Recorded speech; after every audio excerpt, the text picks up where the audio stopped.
Good evening. How everyone doing out there? This is Stephen Wolf coming back to you for another gaming stream. This ain't Skyrim.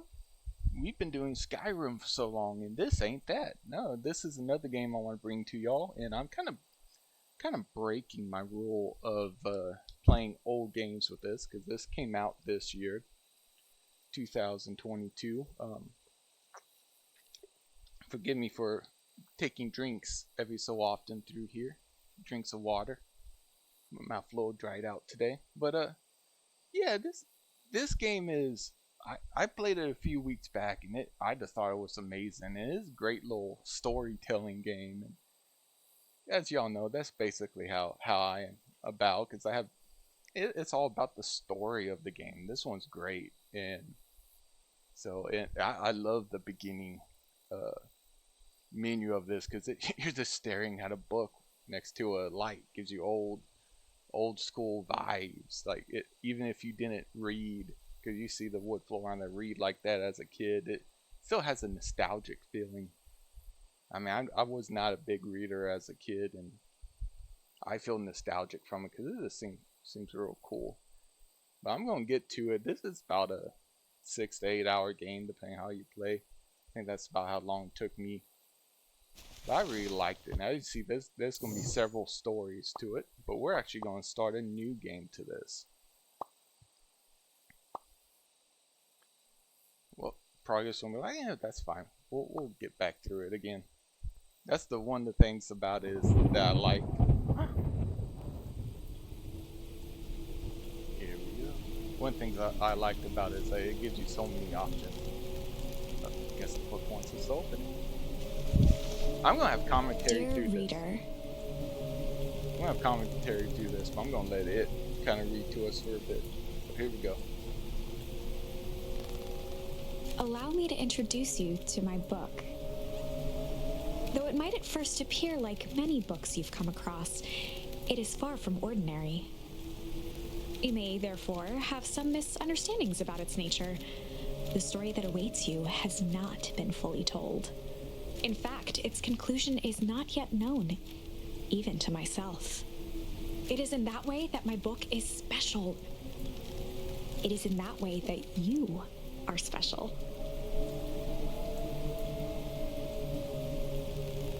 We're special people. Without you, there is no story. That's very true. That's deep. Very deep. Chapter 1. Normal isn't what it used to be. This is a story about change. Nestled in a shallow valley is the town of Beacon Pines. Far from the town square, across the river, past the neglected welcome sign, a young boy walks alone at dawn. His name is Luca Van Horn, and like you, dear reader, he's here for a reason.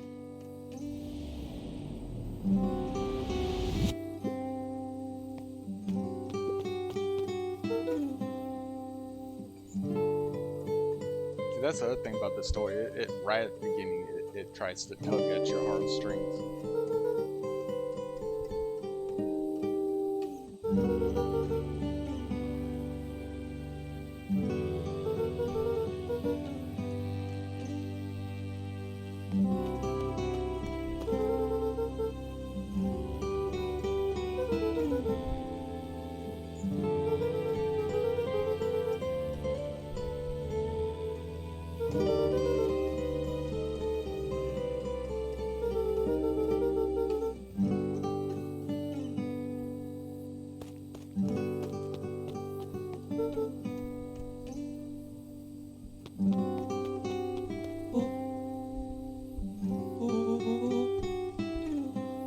Rollo was Luca's closest friend.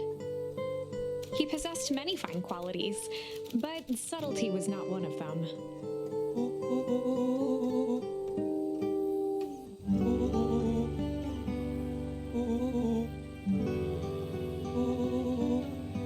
Rollo finally noticed the tears welling in his friend's eyes and the flowers on the grave.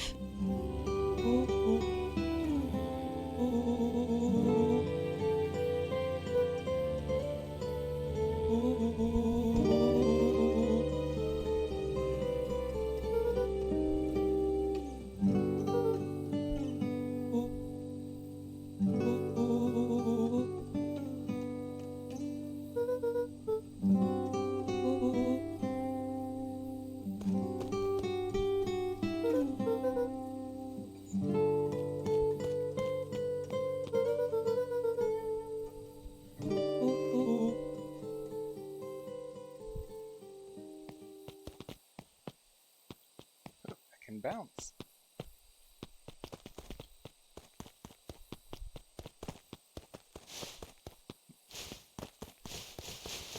I'm playing with the bush. See, that's the thing. This is a fun little game.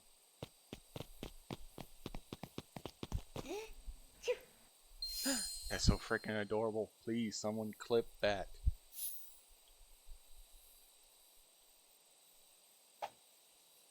We got Tickle. Wonderful. I had a good feeling about you from the moment you opened my book. That charm is a very special thing. Very special indeed. Keep hold of it for now. Its purpose will reveal itself soon enough.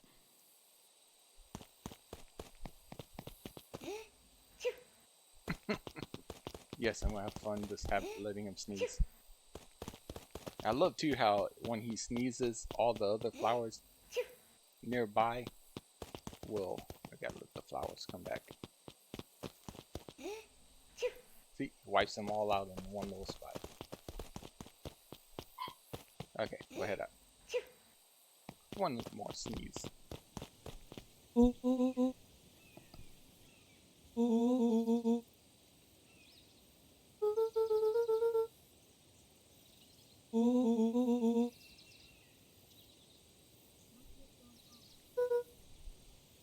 Rollo looked to the side suspiciously.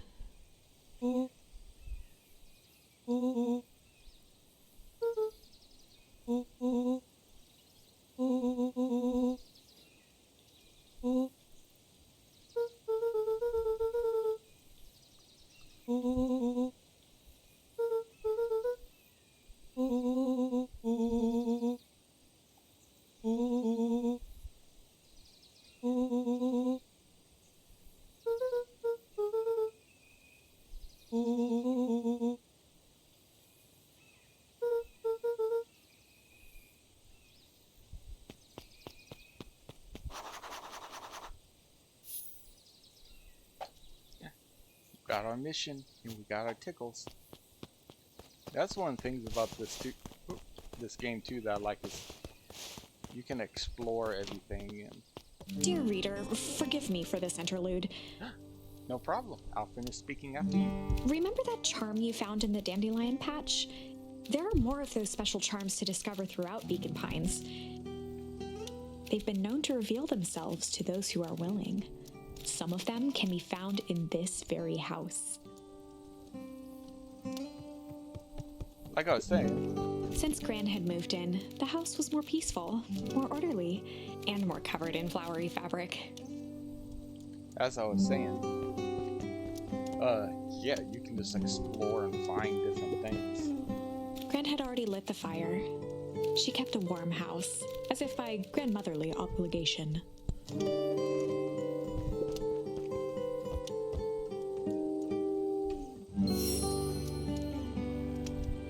Got another charm. Bloop. Yep, and that is how a kid would do it. Boink. One of his father's old stethoscopes. Luca had spent countless hours listening to anything and everything with it. Not for years, though.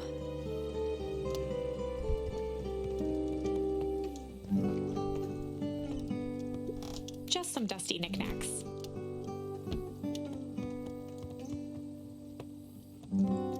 An array of prepared meals crowded the refrigerator, each labeled with the day of the week. Oh, we left it open. A pair of dull scissors, a broken can opener, a mostly empty bottle of glue, and some loose string. We found junk.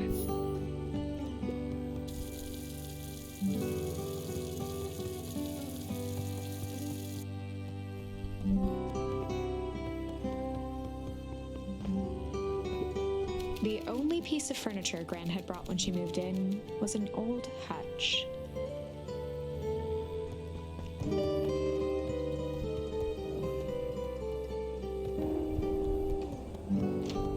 Oh my! This is quite exciting! I am now certain that you are the one I've been waiting for all these years. You'll recall I was a bit coy regarding the use of charms earlier. Excuse me, I tend to have a flair for the dramatic. I couldn't tell. You are about to encounter your first turning point. There are certain times in this tale when everything hinges on a single word. Step forth, dear reader.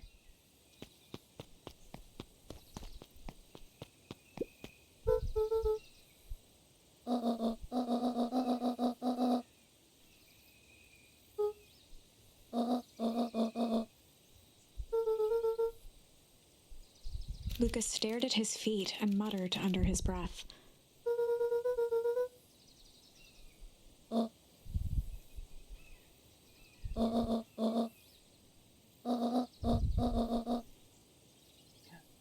Right, of course. I forgot about the pajamas. Last time I had to. Last time I didn't do that. The refrigerator is still open. That will come back in a moment. Luca paused at his parents' bedroom door. He just wasn't ready to go in yet.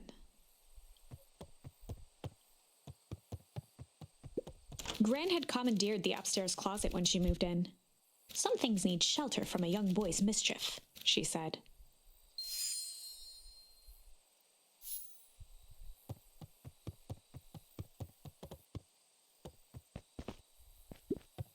Luca tossed on his favorite old sweater. Even though it was the first day of summer, a chill still hung in the air. Gran's moving in meant that most of Luca's things had been crammed in the corner.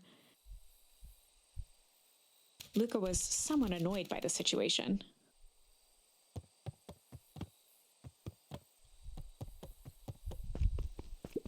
Gran's bed was undisturbed. Luca didn't mind that she had a habit of falling asleep in front of the fireplace. It meant that he could read late into the night.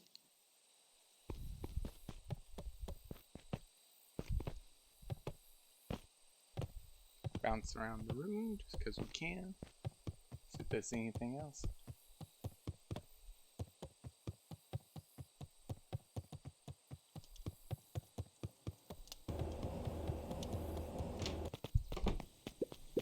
A sturdy old wheelbarrow.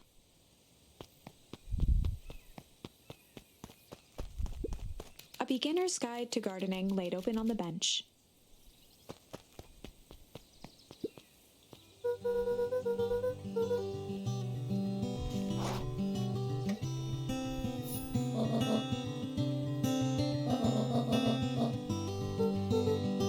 The less Gran knew, the better for everyone involved.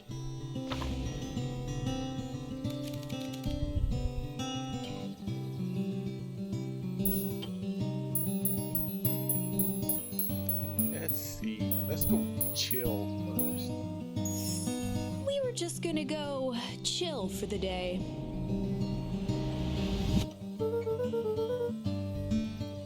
The best lies are built on truth.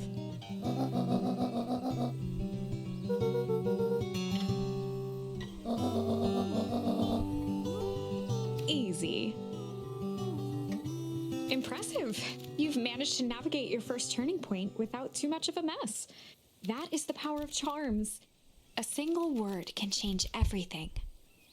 I think it's time to introduce you to the Chronicle.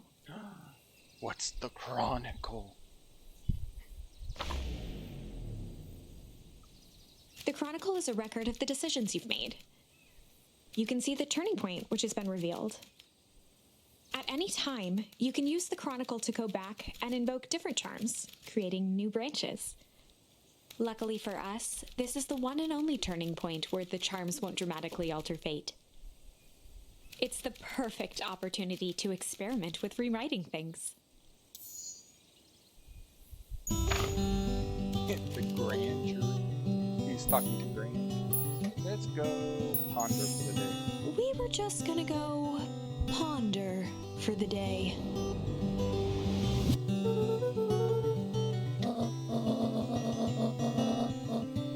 This was Luca's chance to sell his alibi.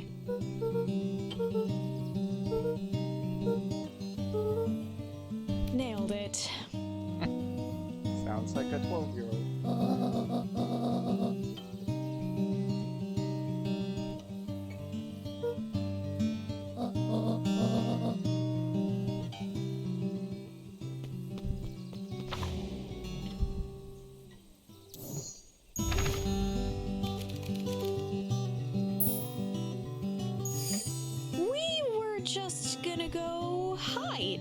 for the day. See how this goes.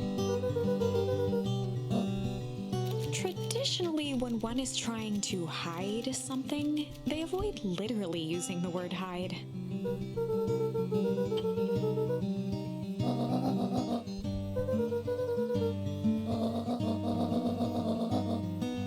All's well that ends well. Alright, now we're gonna go back to our original chill for the day. We were Then just go gonna on with the go story. chill for the day.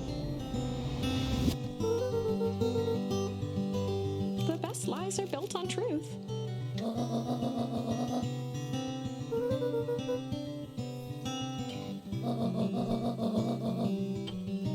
Easy. Now for most of the rest of this, I may actually be quiet until I have something to comment on.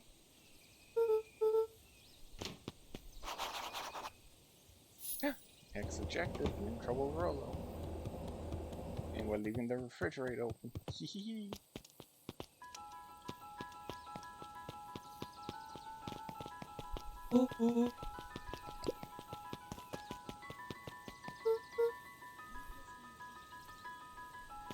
All that waiting, we just split. For a town that saw few visitors, the welcome was perhaps more grand than necessary.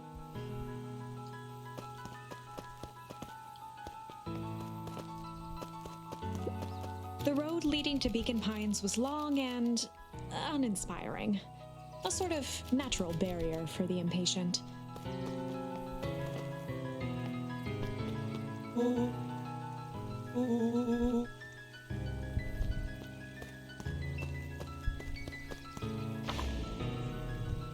Chapter 2. Welcome to Beacon Pines. For many years, this valley had been a small mining outpost. It wasn't until Sharper Valentine built his fertilizer company that Beacon Pines was established. Over the next 30 years, the town had grown and prospered until the foul harvest and his sudden death. In the 6 years since, everyone was simply trying to get by. That's a little morbid. Oh, fair warning. There is some violence in this.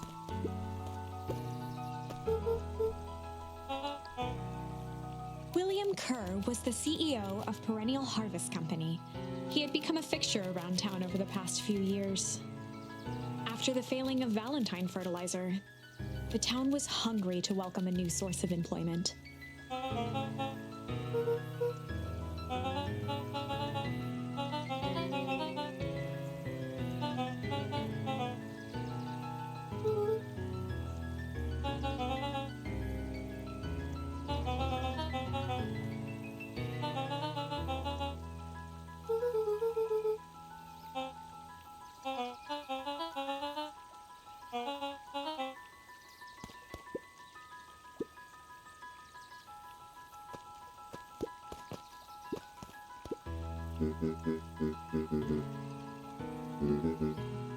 Mayor Augustus Valentine was not busy.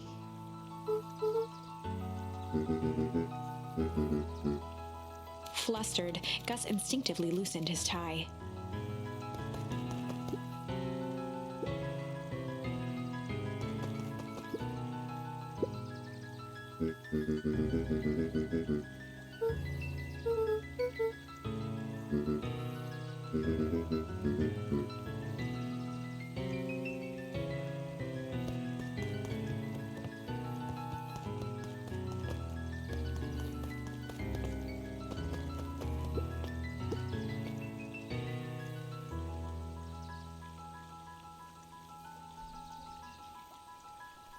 Just sitting back and chilling.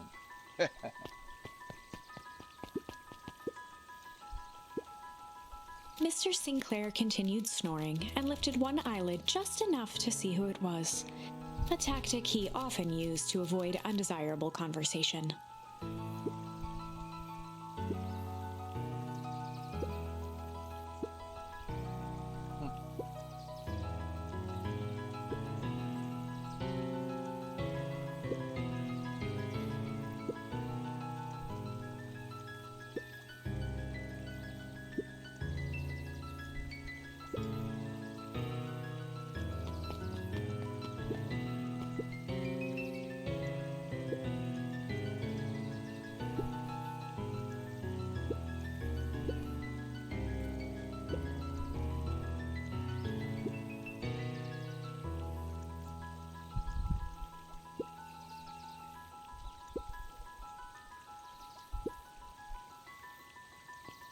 being mean to the poor little rabbit.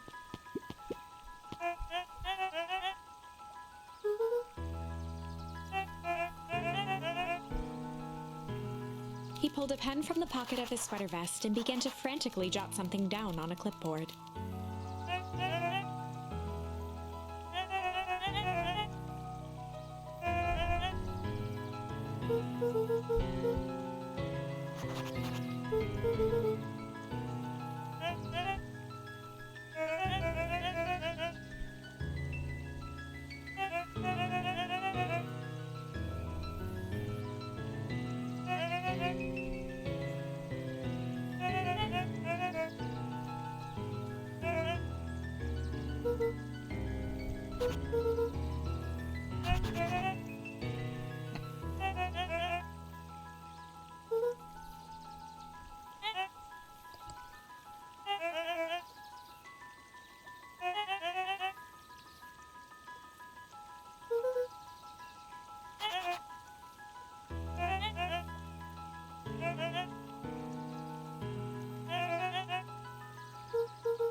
Pete stopped scribbling and glanced up from the clipboard.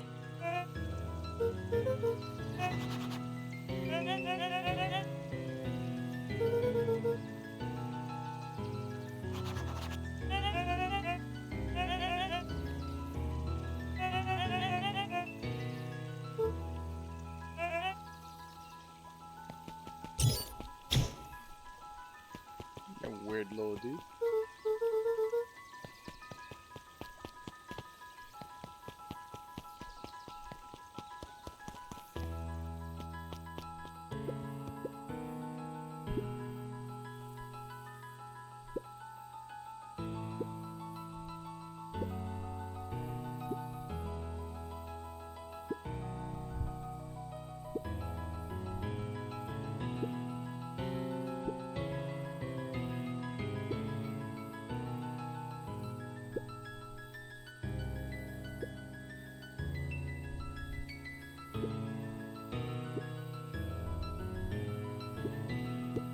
Whenever Luca saw his dad's chair by the pond, it reminded him of the days they'd pack up a couple of sandwiches and fish until sundown.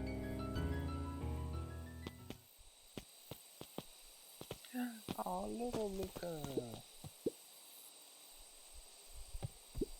Luca opened the tackle box and picked the perfect bait. Let's go with the Luca pickle. gently baited a feather onto the hook. Good for skimming the surface.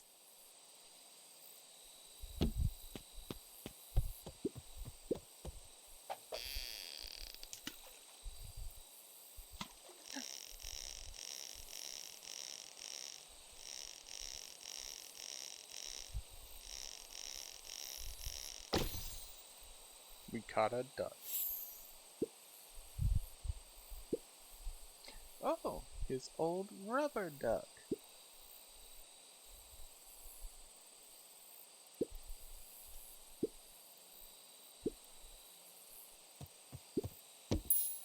Alright, we got one more.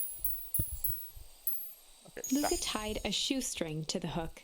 What fish could resist a nice shoestring? I want to go, keep on going. Nice little mini game in the main story.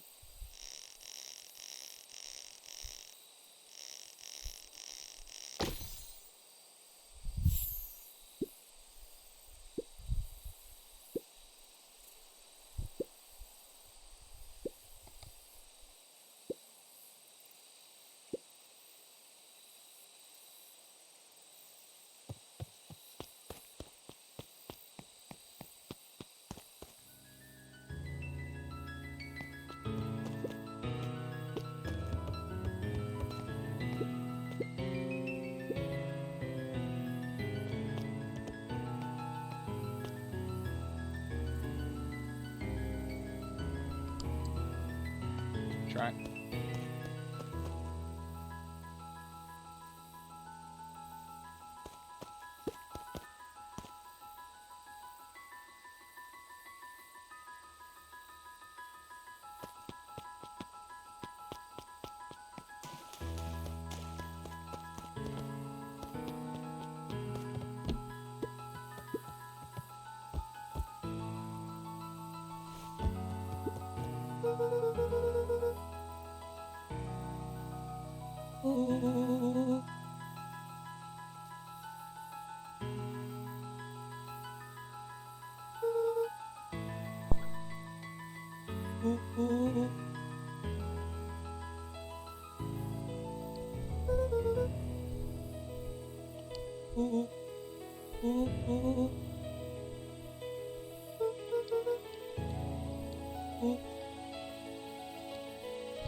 Flaming chicken coop.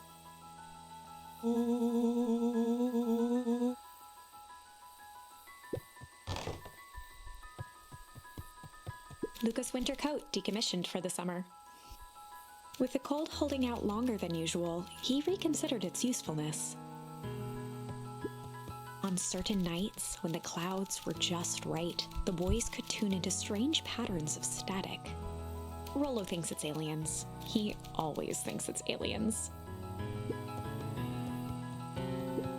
After Luca's father had passed, Rollo became obsessed with them building their own Hank atomic star scraper. It was some time before Luca realized it was Rollo's way of keeping him occupied.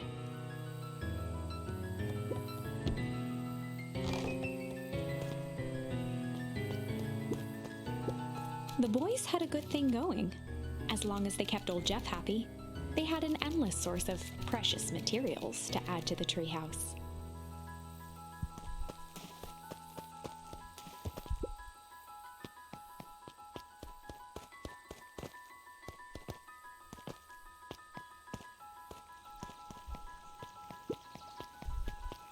Now let's stand down the pool again.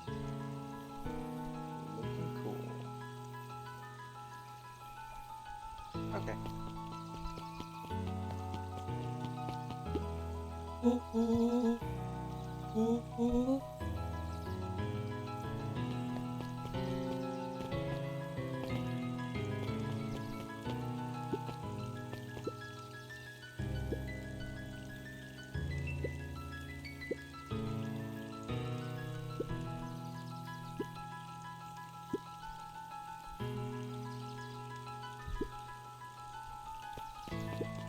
Miss Hatch could often be found near the fountain, too absorbed in a book to be distracted.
Holden Wilder ran the local paper of record, the Beacon Beacon.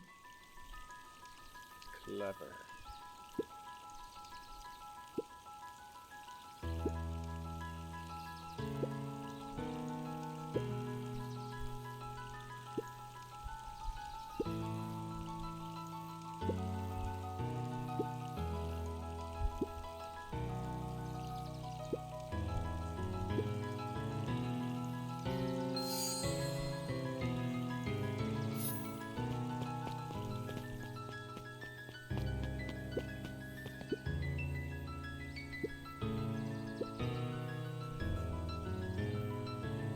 Dawn had dreams of becoming a big-time reporter.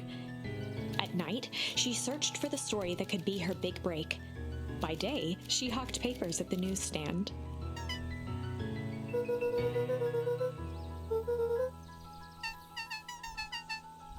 That's such a cute little squeak.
I see a sign that says no touching.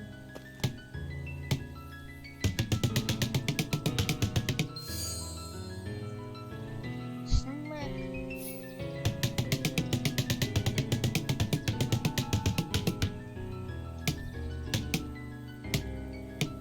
No.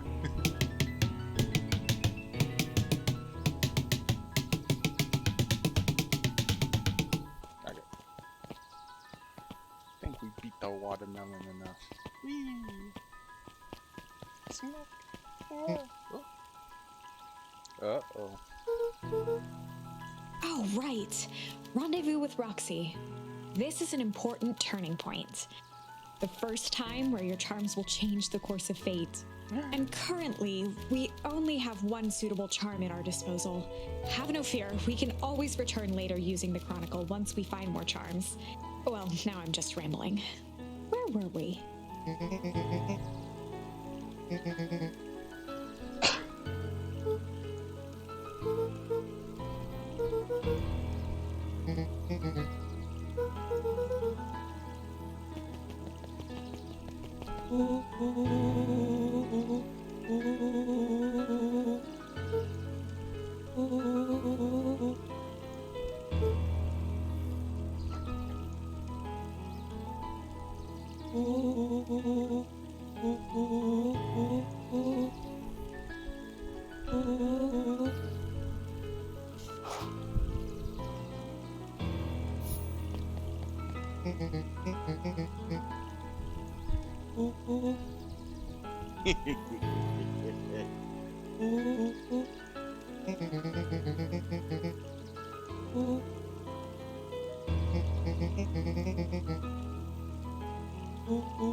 Rollo froze as Roxy took a step toward him, cracking her knuckles.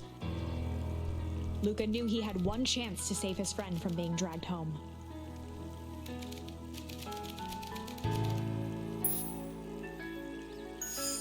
In the past, he found the best way to deal with an enraged Roxy was to be a little chill. Being chill is usually a good thing.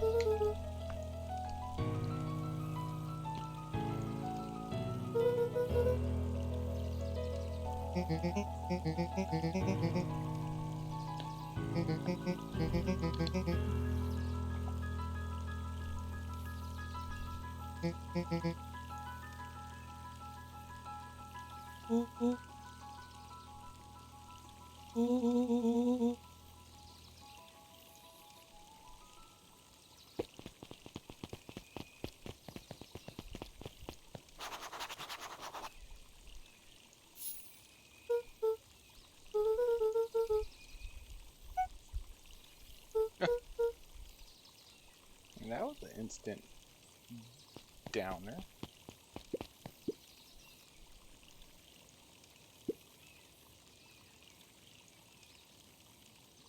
A bit much, if you ask me.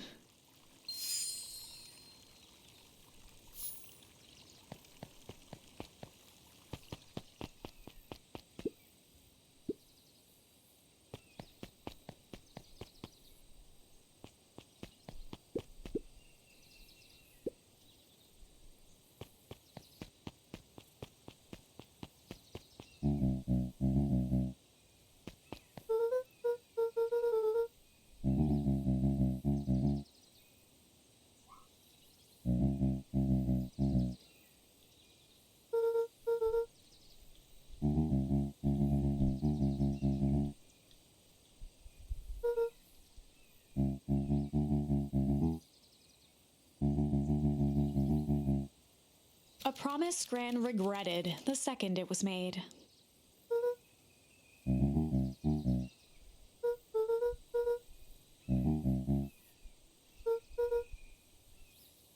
Dirty old man.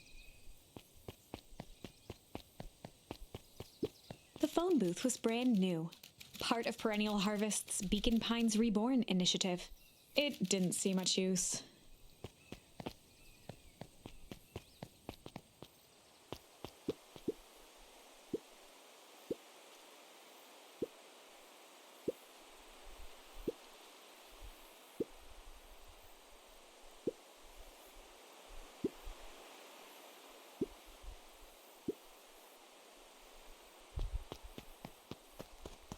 Before we go into the forest. After the foul harvest destroyed their wealth and reputation, the Valentines shuttered off their estate from the rest of town.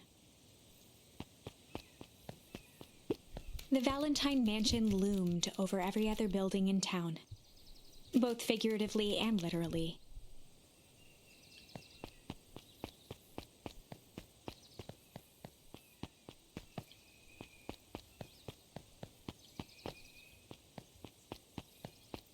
Just doing a little exploring before we get too far.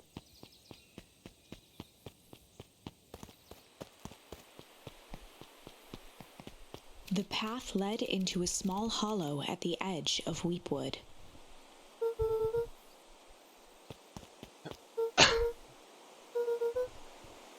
The fence thrummed with a gentle electric buzz. Luca often asked himself what Rollo would do, so that he could rule out that option.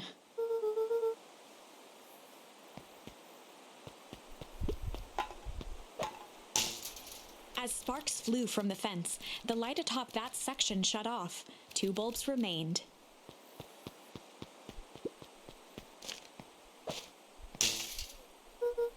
One more to go. The fence's buzzing gave way to silence. No. Every kid in town knew the old Valentine fertilizer building. Long abandoned, the warehouse once served as the industrial heart of Beacon Pines. Now, it stood only as a reminder of things left behind. The dormant building showed strange signs of life.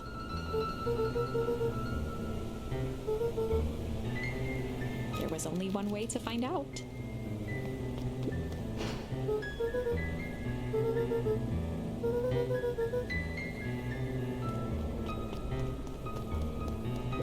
The water looked almost diseased. It flowed slowly into the woods. The hose emitted a subtle sound. It was actively draining some kind of liquid.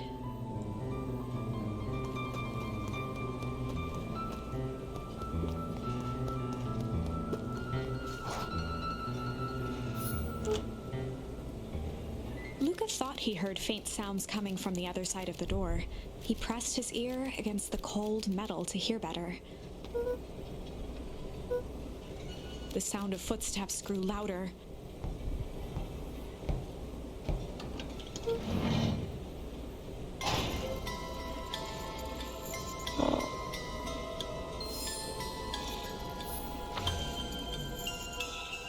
The heavy steel door knocked Luca to the ground.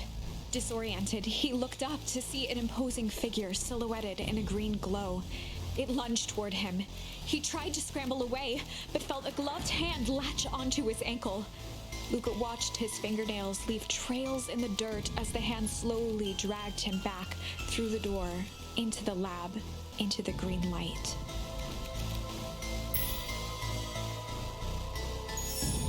This is a story about change. It was far from the sort of change Luca imagined for himself, but change is, after all, a dangerous animal. The end? I probably should have warned you about this. There are many paths that our story can take. Most will end in tragedy, but don't let that discourage you. We will find the ending that this story deserves. I just know it. From here on out, a charm will have a check mark when it's been used to its full potential at a given turning point. Now, let's try something different. Yep, we got a new charm for this one.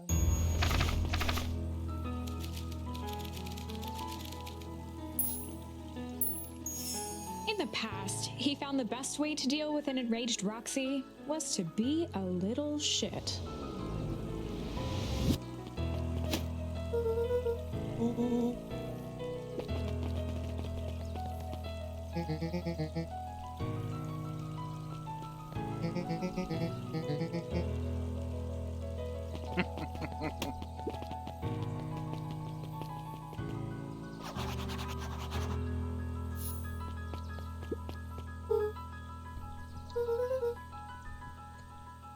Solomon Valentine, current ward of and future successor to the Valentine fortune, huffed as he brushed off his pants.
Apparently, speaking of family, Solomon trifled a gesture toward the approaching heiress Valentine.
Creepy.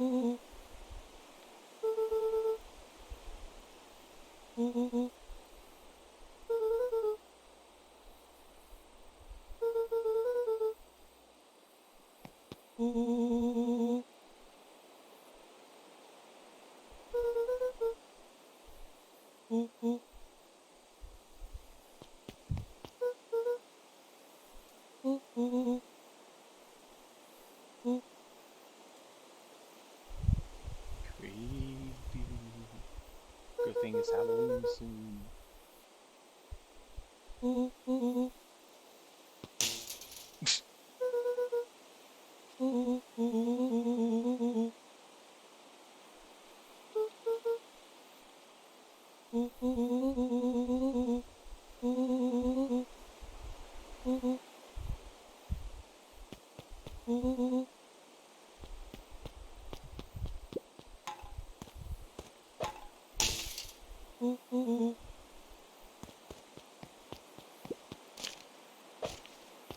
Yep.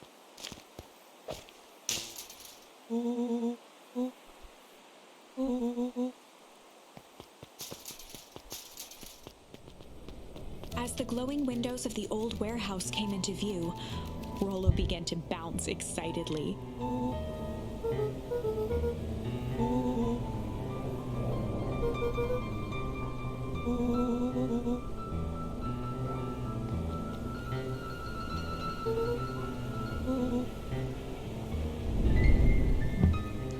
What was that?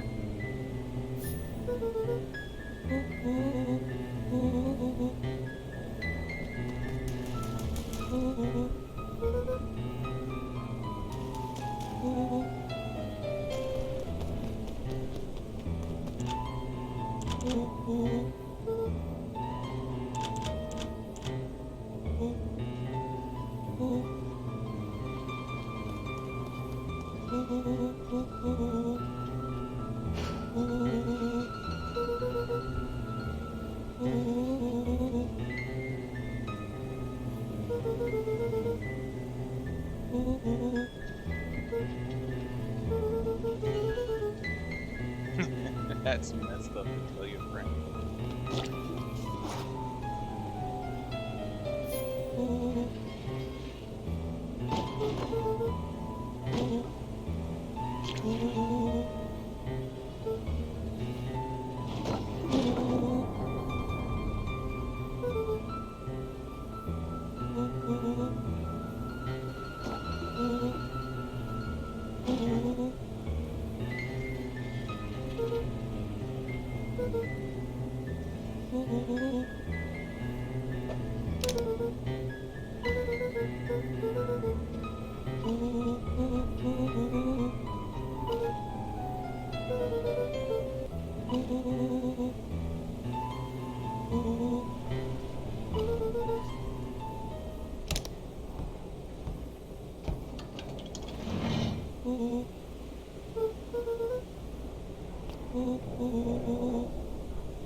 The boy sat petrified under the weight of the bag.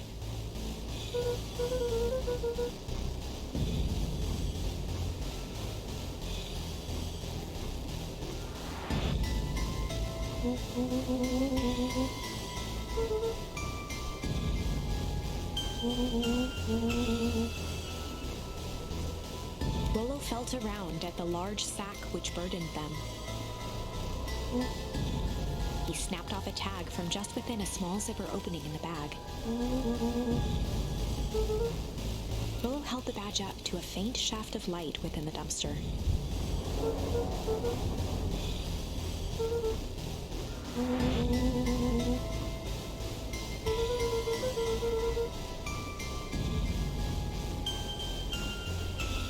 Okay,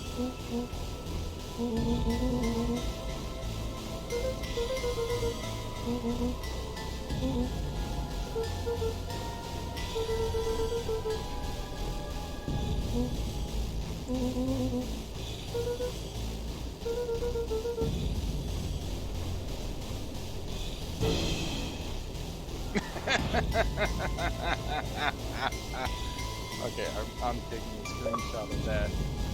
That's great.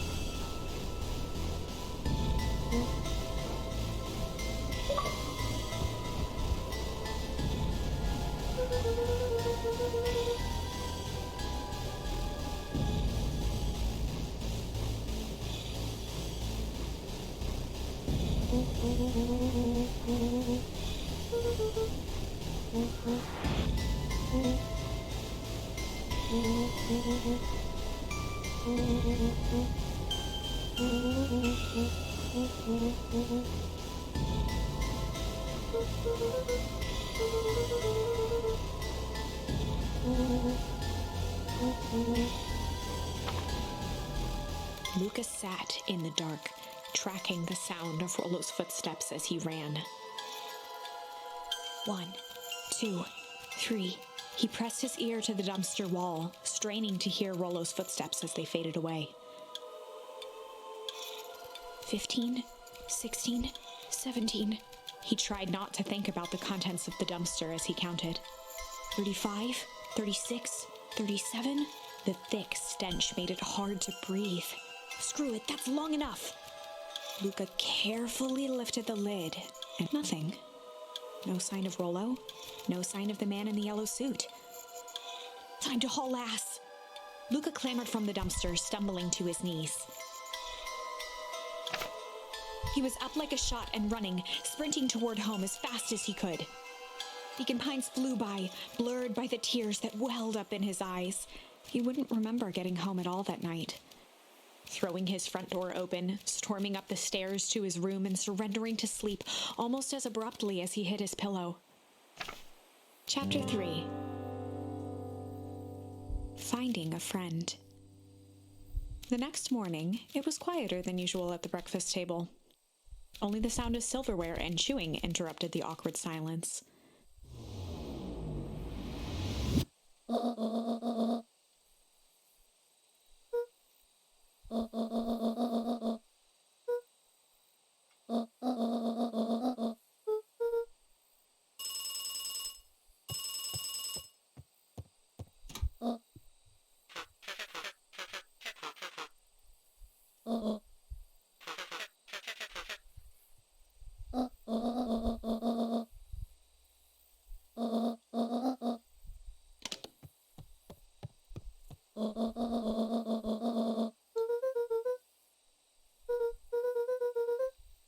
Gran's brow furrowed.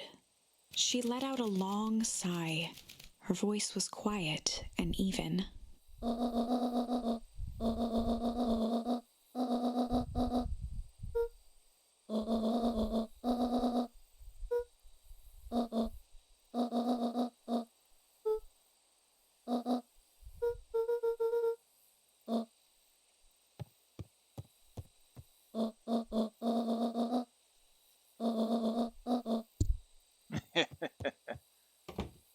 She knew we left the icebox open,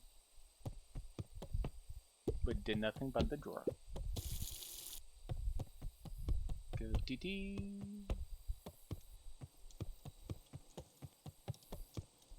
An eerie electronic sound echoed from Luca's bedroom.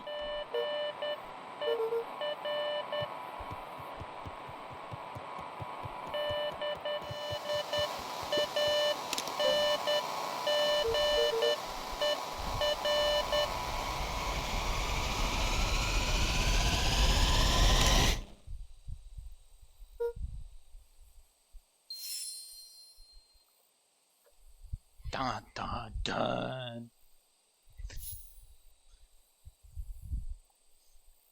Luca glanced at the now silent walkie-talkie.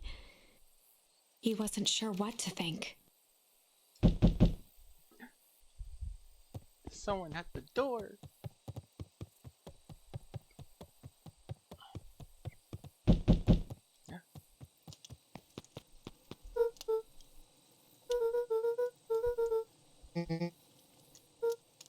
A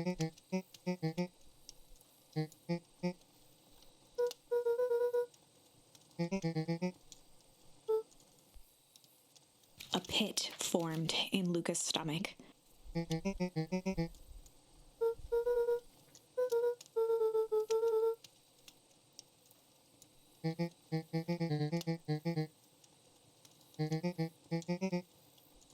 Luca's mouth felt dry.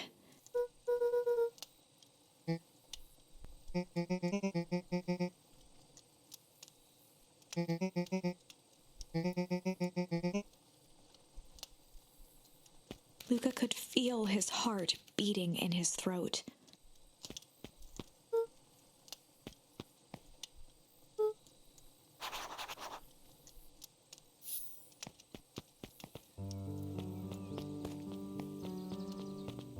Now we go find Rolo.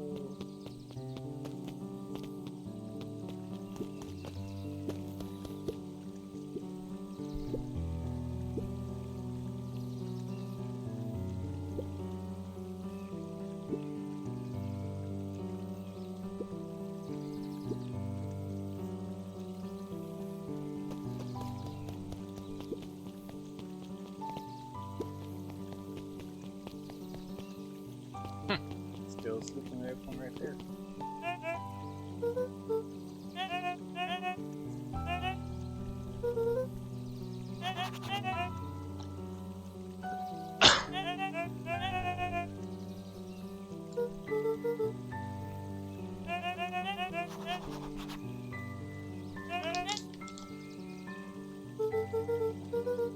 Toby looked up from the clipboard excitedly.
That lady seems to be foretelling what's going on.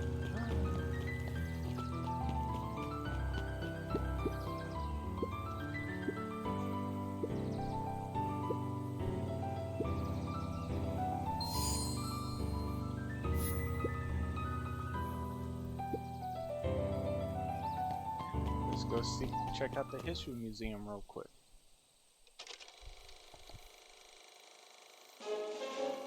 We all know Beacon Pines is a great town.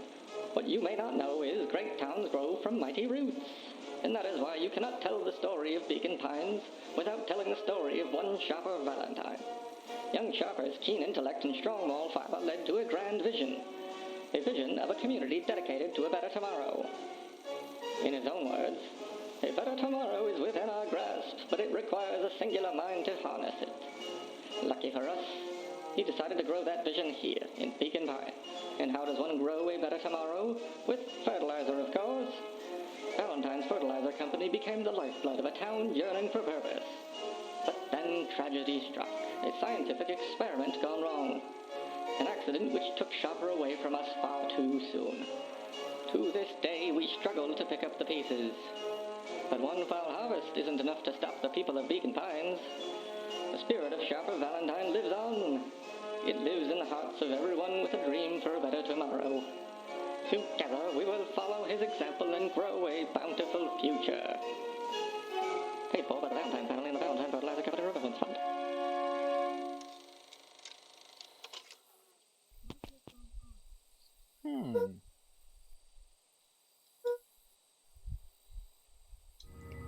Seem to be a little self-serving.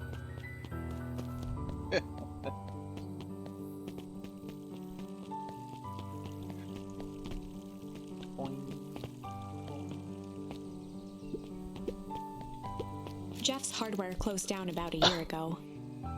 The effects of the foul harvest stretched wide.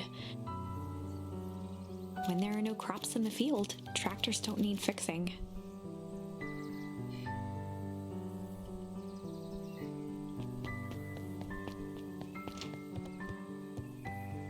Kato volunteered at the library during the summers. He wasn't very social, so he'd dedicate each summer to becoming an expert in a single subject, making him a reliable source of very particular knowledge. If you were to ask Kato something he didn't know, he'd escape into the dusty old bookshelves and return with just the right thing. Kato was lost in his reading. Luca crooked his neck to see the title, Introduction to Melitology.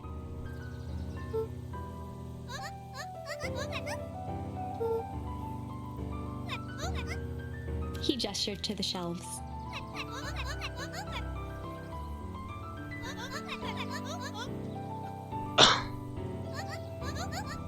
Sorry about that.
The bottom corner shelf was a dusty array of thick science books. Only one binding was clean enough to read: Cellular Biology and the Chemistry of Mitosis. Mycological Phosphorescence.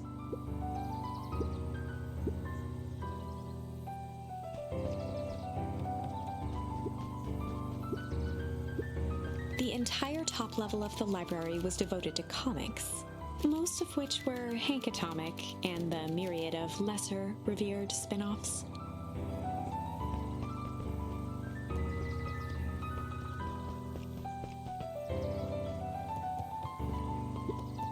Oh, the cobs I've eaten. A salad-centric travel guide for the mildly adventurous. Sally Seashore's simple, succulent sundries. Luca brushed off a smudge of dust. Or maybe it was flour. 30 recipes so easy you'll doubt it's even edible. A peek behind the curtain. The Finding Methods all and these Ruminations little of Patrick C. Montesquieu. One of the greatest acting minds of our time. By Patrick C. Montesquieu.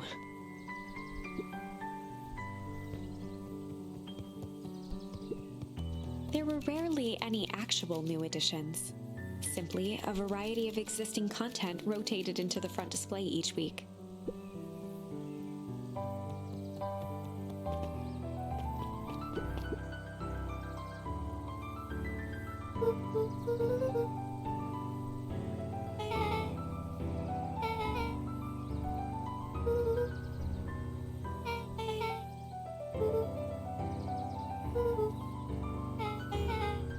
Beck's family moved often, giving her little time to establish any real connections. She would tell you she prefers it that way.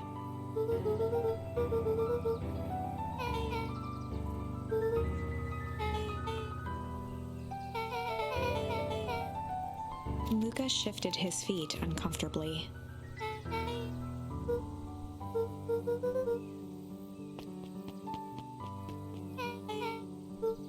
Beck pulled a coin from her pocket.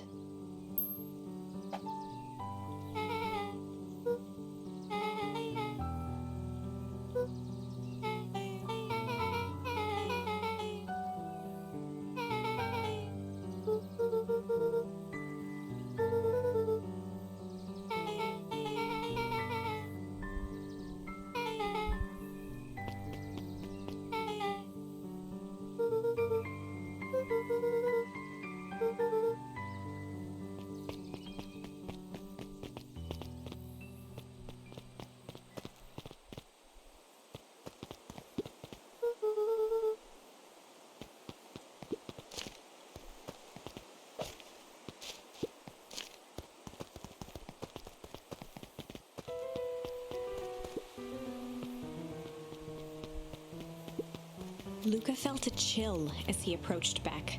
Her eyes were locked on the strange green liquid.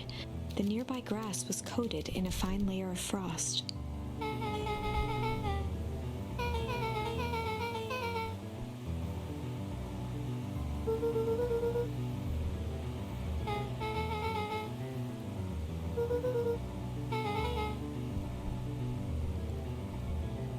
Luca watched as Beck dipped a broken tree branch into the goo.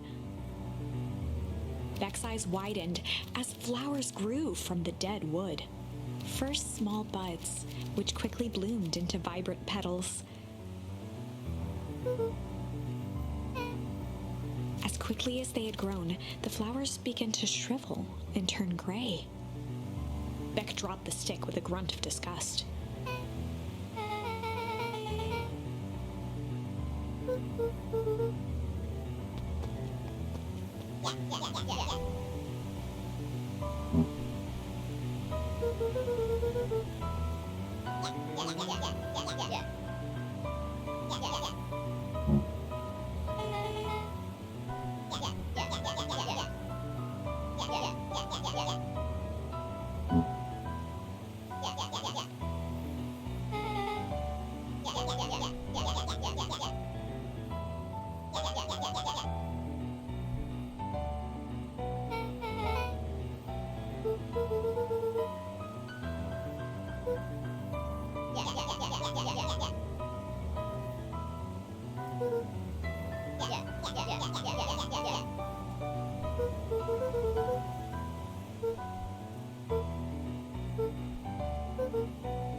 Iggy took a step towards Luca, his sneer lit by the glowing puddle.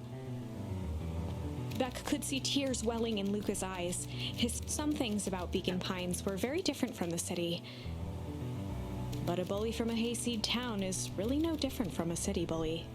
Beck took a deep breath and thought.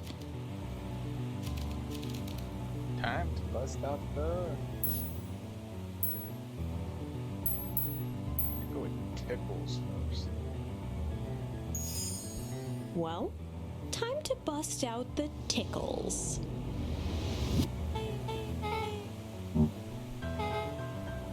Beck lunged forward and began to tickle under Tish's arms.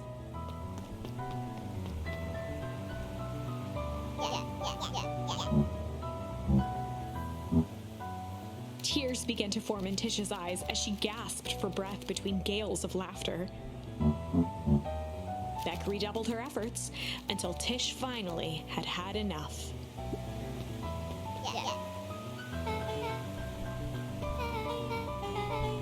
Iggy's eyes darted around, a realization dawning on his face that he was now outnumbered.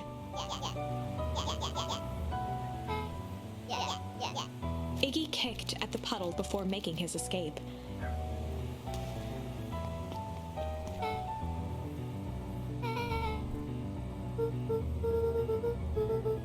Beck shook the ooze out of her hair as best as she could.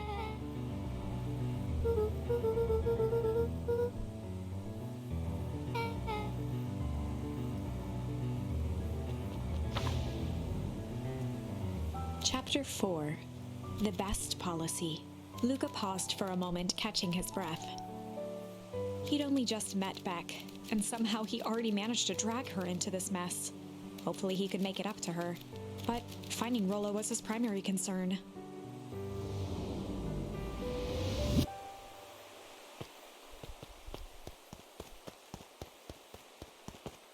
Can't go that way.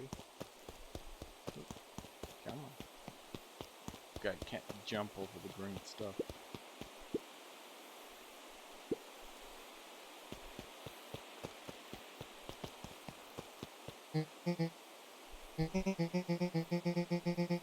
Roxy and Fitz looked drained. It was clear they'd spent all day searching.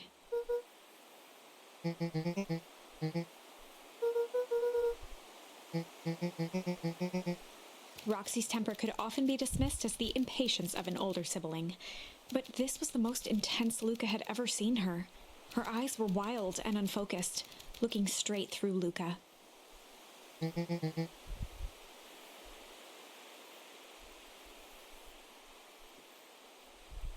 In a torrent of rambled words and tears, Luca broke down.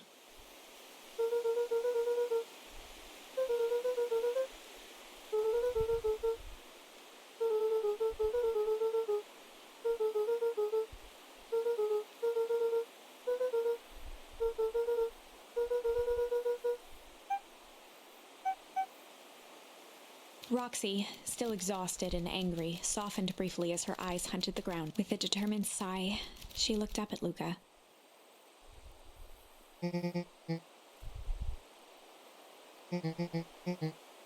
Roxy drew herself up.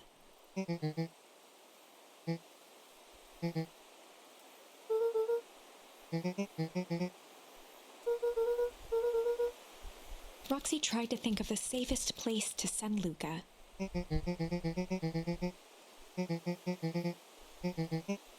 Luca wiped his cheeks and gave a quick nod.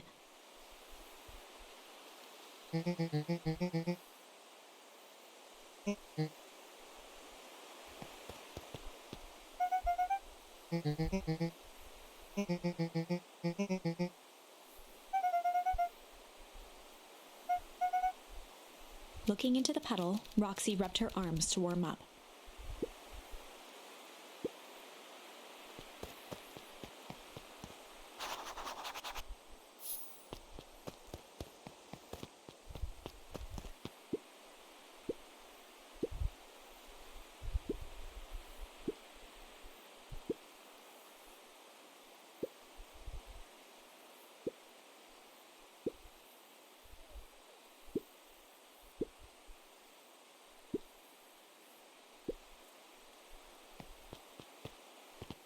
Mr. Nuncree jumped with a start.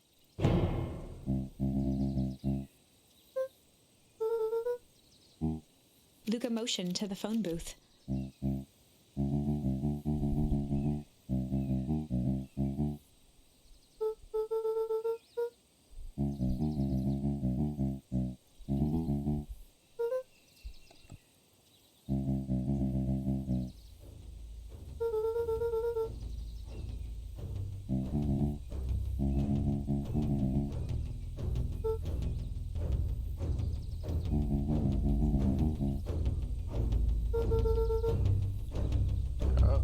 Got music going.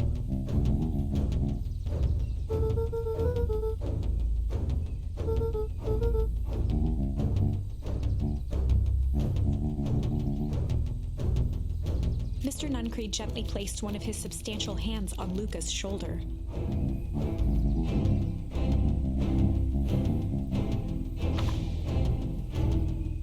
Luca peered up at Mr. Nuncreed. Kind eyes warmed a stern face.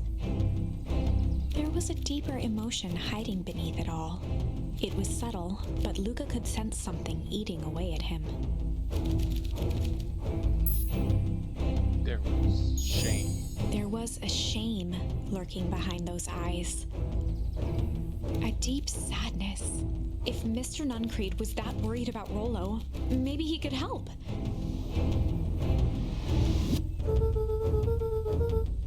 Mr. Nuncreed raised an eyebrow.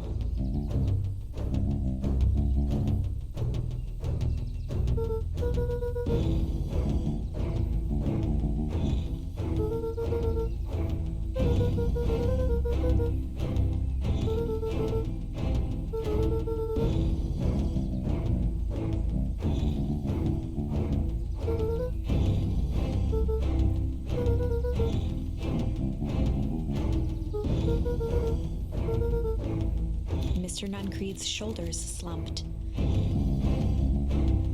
A deep sigh bellowed from his chest.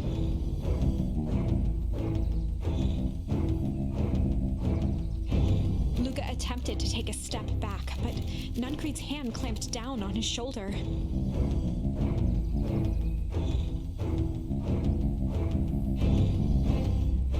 With a firm shove, Nuncreed manhandled Luca into the phone booth. The door latched shut with a mechanical hiss.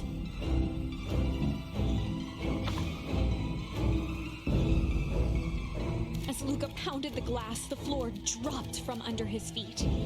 The inside of the phone booth was now a loose capsule plummeting at gravity's whim. Luca winced and pressed his hands to the walls.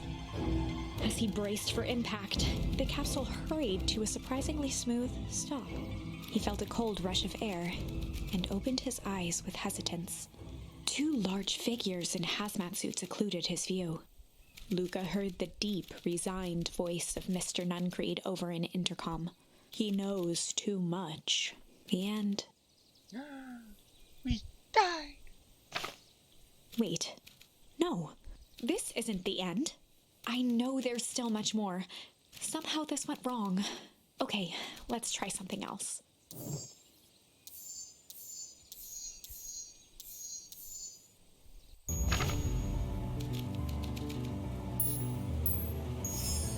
Well, time to bust out the strange.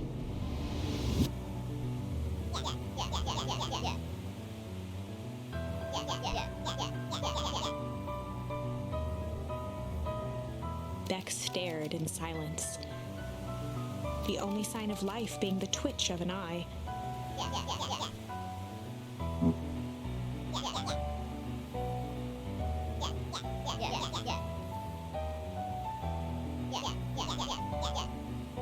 At the sight of Iggy taunting Beck, something in Luca snapped. Iggy's smirk shifted to a look of shock as Luca launched himself into his stomach.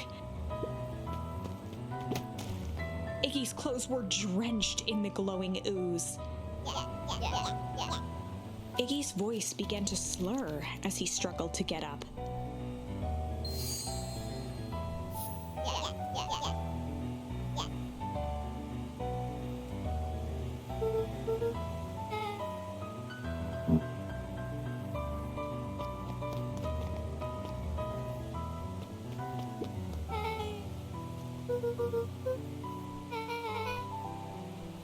The person at the warehouse, this strange ooze and what it did to Iggy.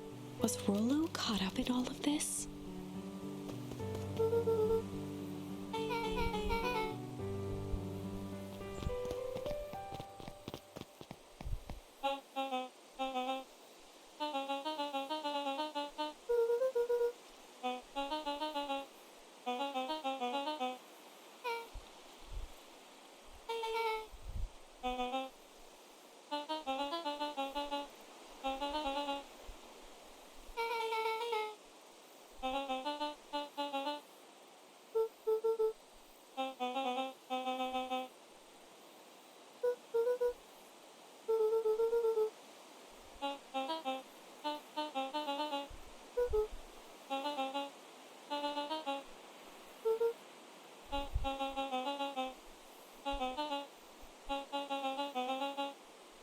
glanced toward Luca.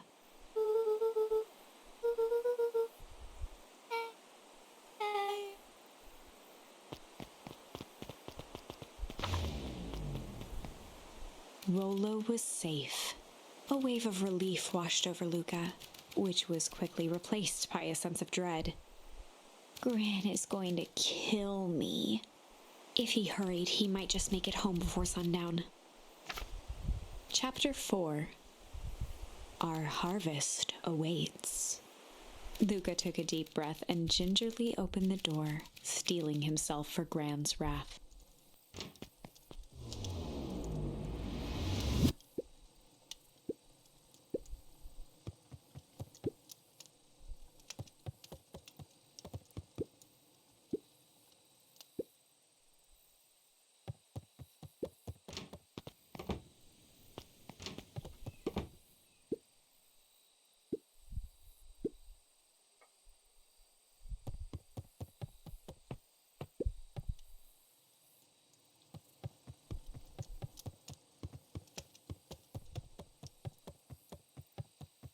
Luca was alone.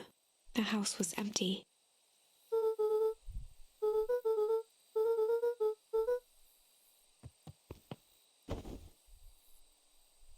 Luca was sitting by the pond, listening to small waves lap against a rock.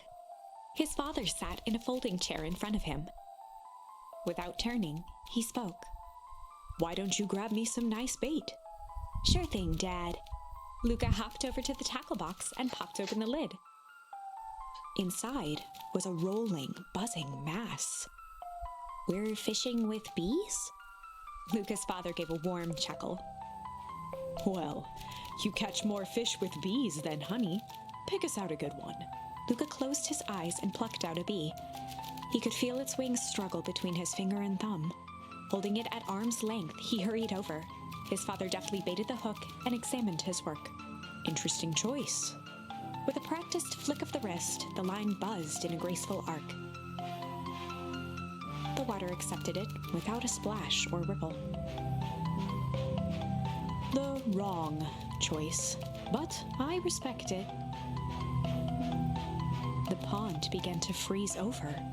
Sometimes we gotta make the wrong choice before we can make it right. Pallid ice propagated across the still surface with an alarming speed. Luca scrambled back as the ground beneath him turned cold. "Dad, I don't understand." "Sorry, kiddo. Understanding isn't always part of the deal." The relentless ice shot through the fishing line toward his father. "Dad, look out!" His father casually wound the reel.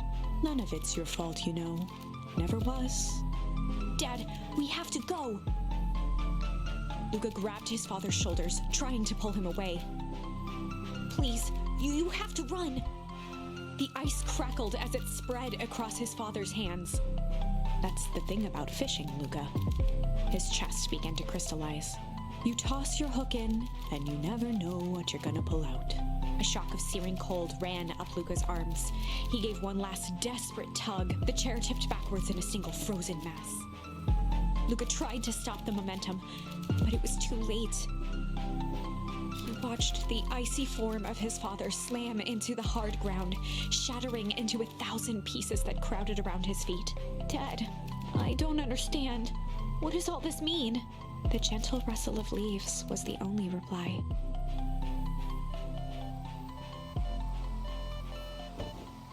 That was one freaky nightmare. Luca's eyes struggled to focus on the walkie-talkie.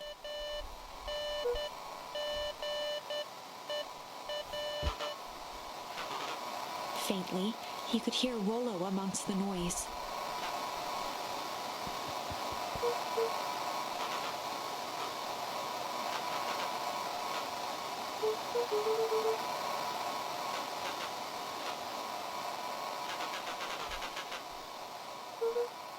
Rollo's voice was coming through more clearly now, but some words were still just static.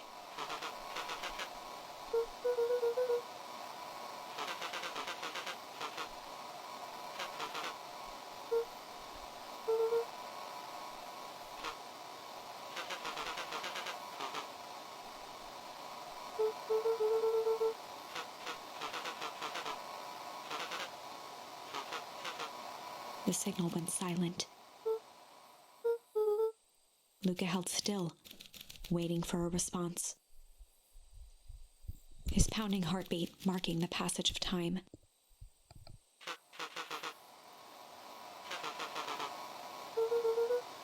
Rollo's voice began to fade.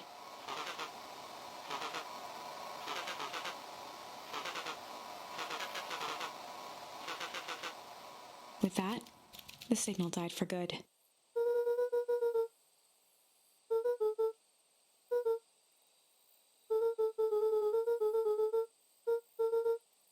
Luca grabbed the walkie-talkie and sprinted to the treehouse.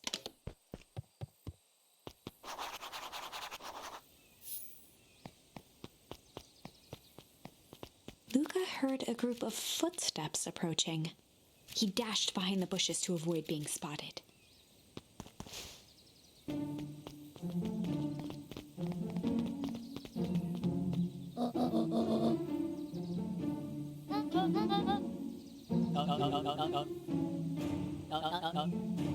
Mr. Tolliver paused, shifting his eyes to one side.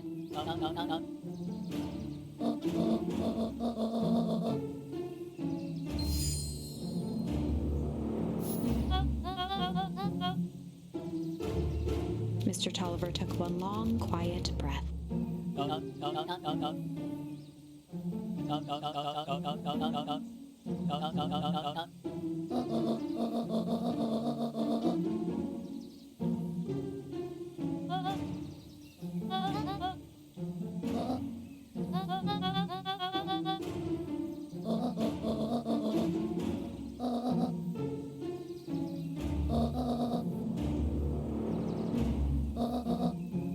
The three shared a determined look.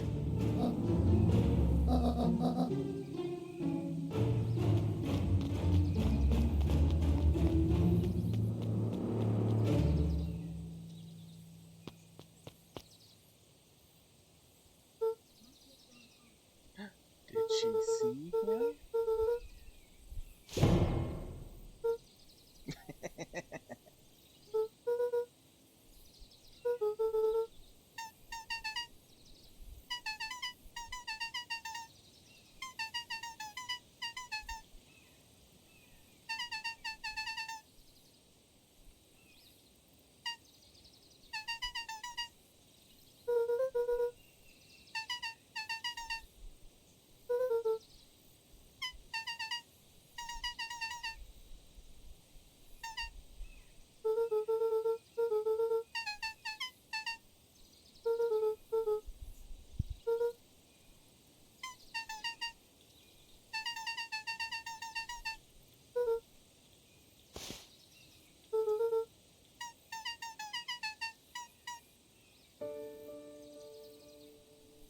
Creepy little hide.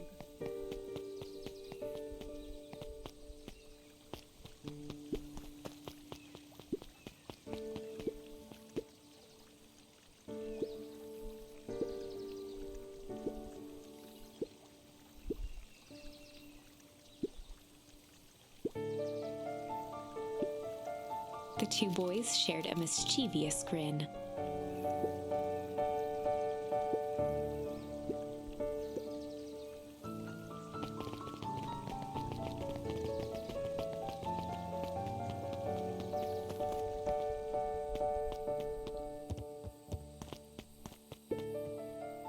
Let's see if we have anything else to fish with.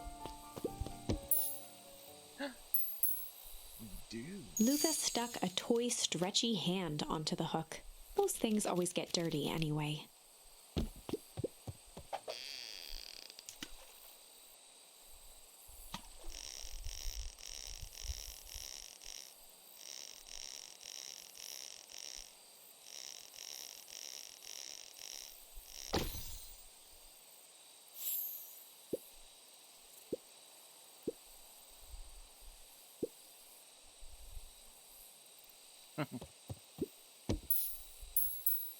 Luca wrapped some tape around the hook. Hey, you never know.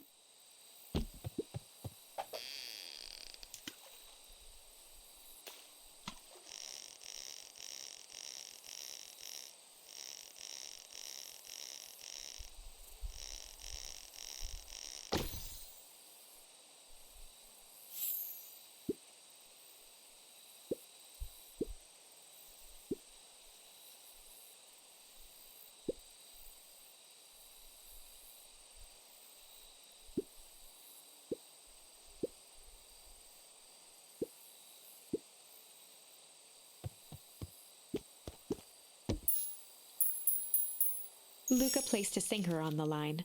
Sometimes the best stuff is at the bottom of the pond.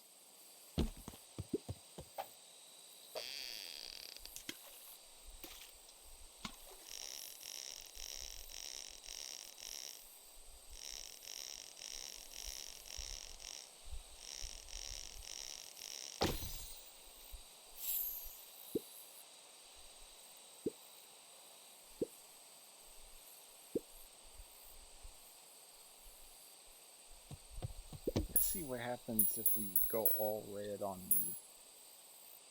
Luca wrapped some tape. Hey, you never know.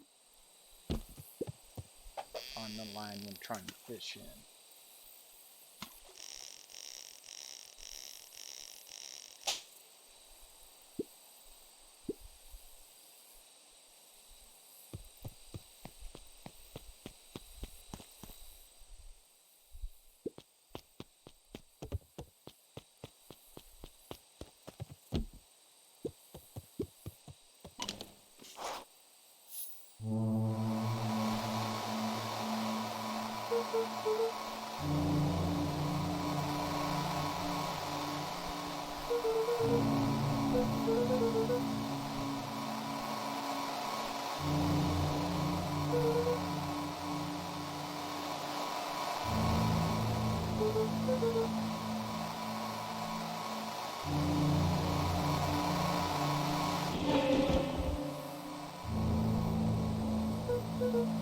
Luca could only see a cloaked shape behind the rocket.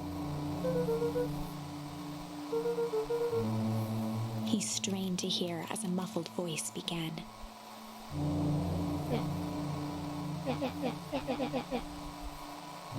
Fear gripped Luca's throat.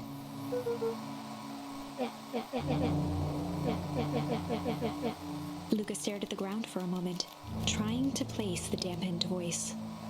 The figure shifted slowly from behind the rocket, revealing itself to Luca.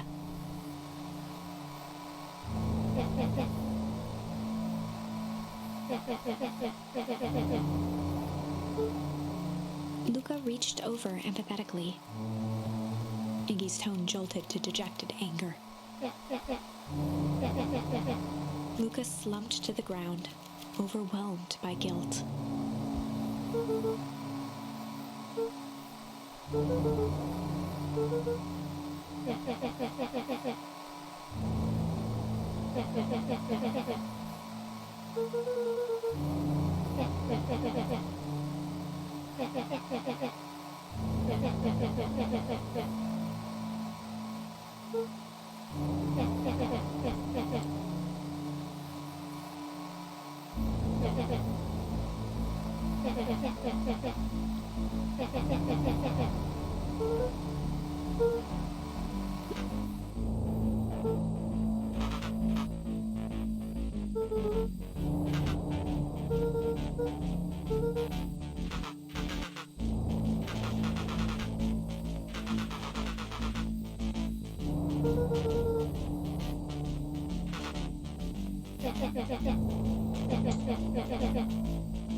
That's a lot of them.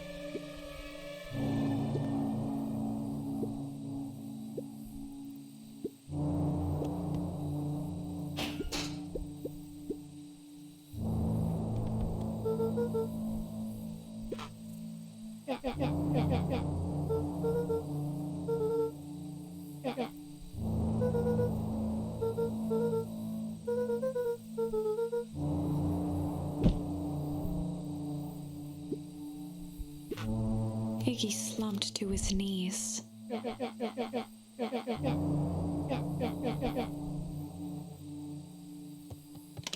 Luca grabbed the walkie-talkie and headed for the window. Luca Luca and Iggy climbed up the back of the treehouse to its roof, where Rollo had constructed his MCDC, the Mission Control Defense Cannon. From behind the crowd of clipboards, William Kerr strode forward, a warm smile on his face.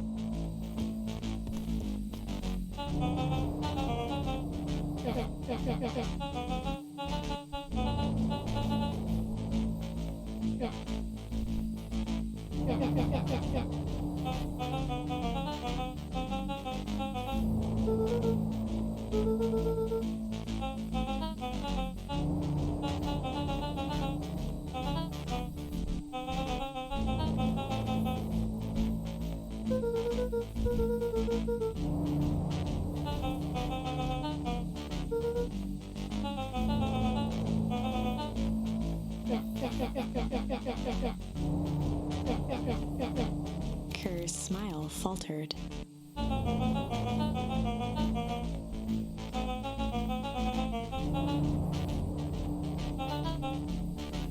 Luca's grip tightened on the MCDC.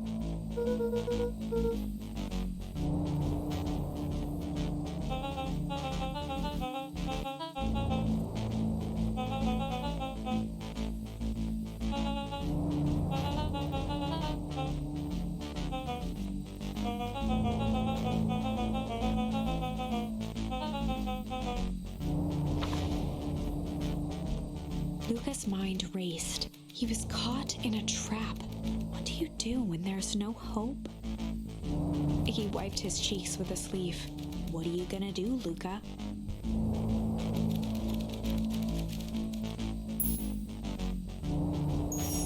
Luca drew himself up and decided to take the only option they had left.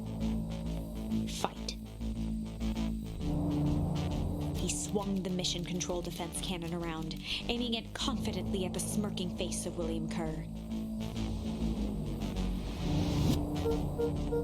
Luca summoned his most insolent demeanor.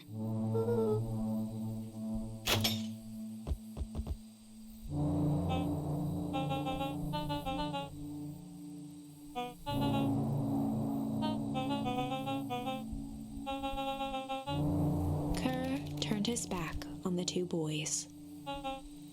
With a nonchalant wave of the hand, he made his exit. As the clipboards began to slowly advance on the treehouse, Luca looked to Iggy with resignation in his eyes. The end. That escalated quickly. Maybe discretion was the better part of valor here. Let's put a pin in this for now.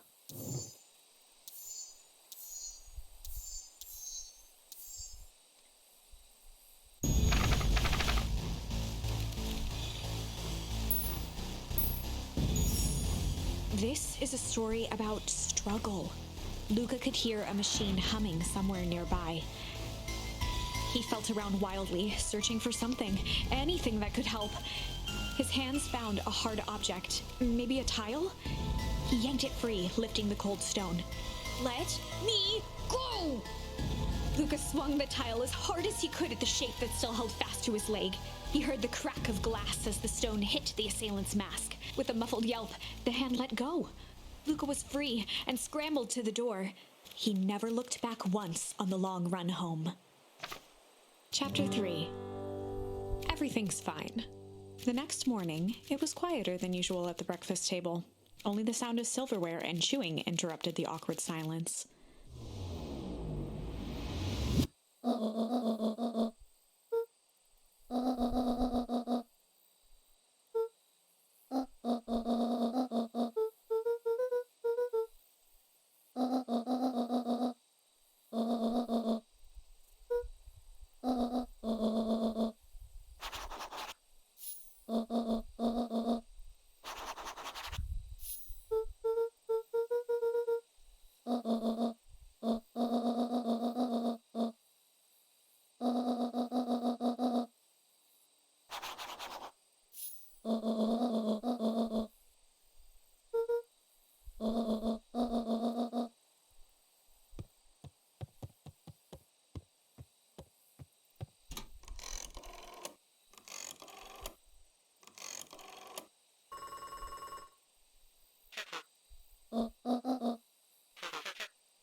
That's interesting.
Luca checked the soles of his sandals.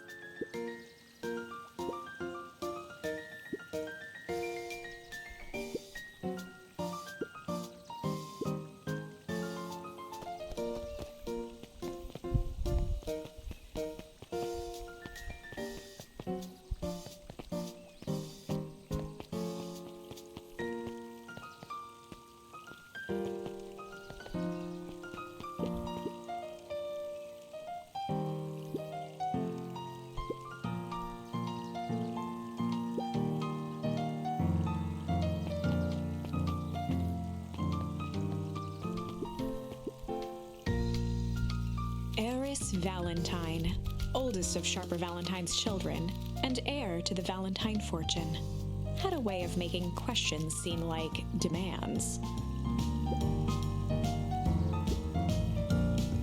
Mr. Wilder had learned to assume that if he was hearing from Eris, it was because she had taken issue with something he had put in the paper.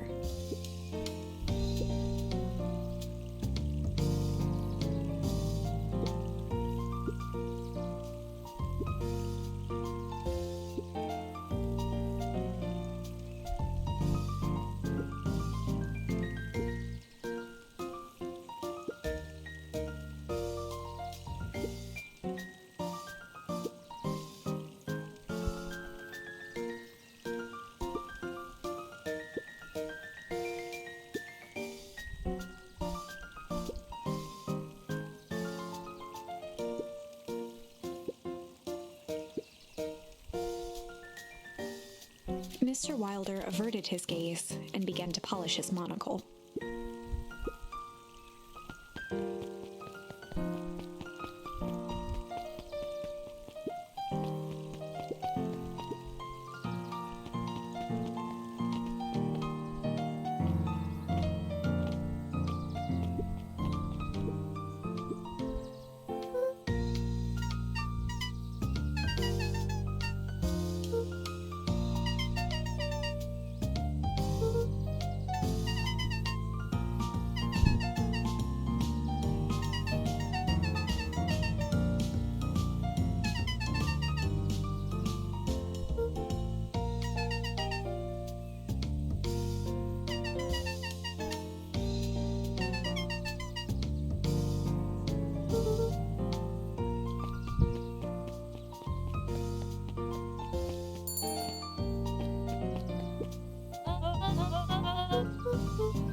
She leaned forward and pinched Luca's cheek.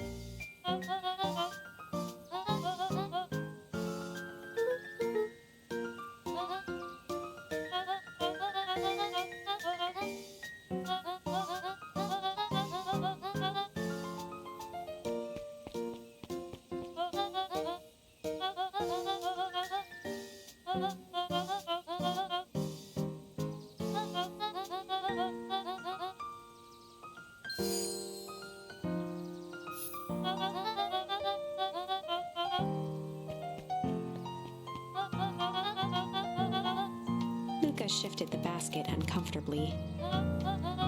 Mrs. Fratelli lifted the cloth and inspected the jam. She carefully lifted out her jars of jam.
Huddled at his counter, Hiram Tolliver was meticulously shining apples.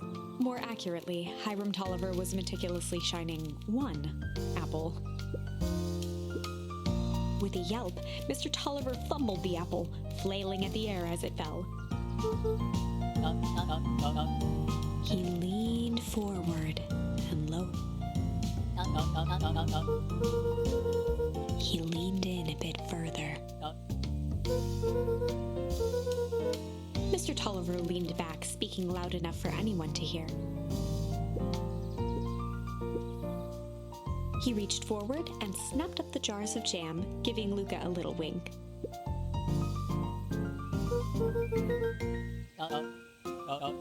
He leaned in for a final whisper.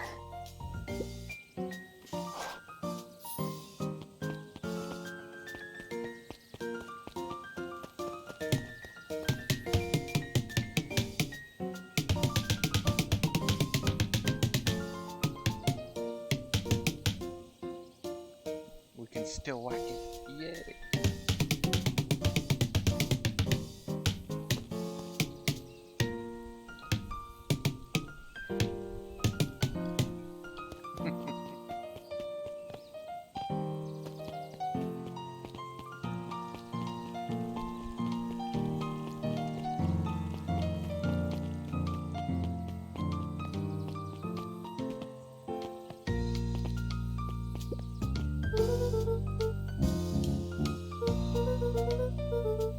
Mr. Nuncreed eyed Luca for a moment, then nodded in agreement.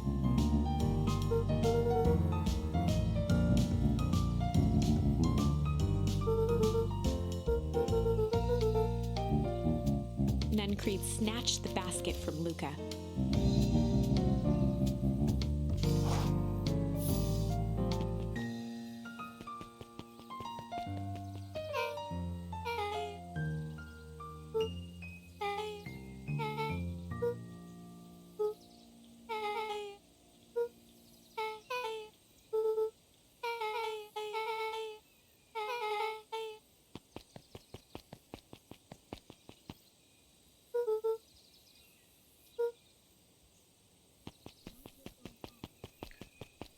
That's an interesting way to meet somebody.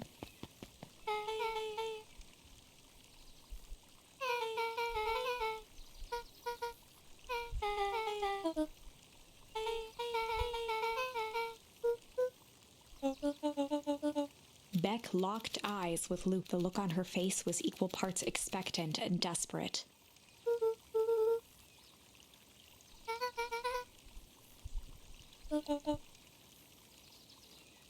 Beck gave Luca a quick nudge.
just wanted to see if they were there.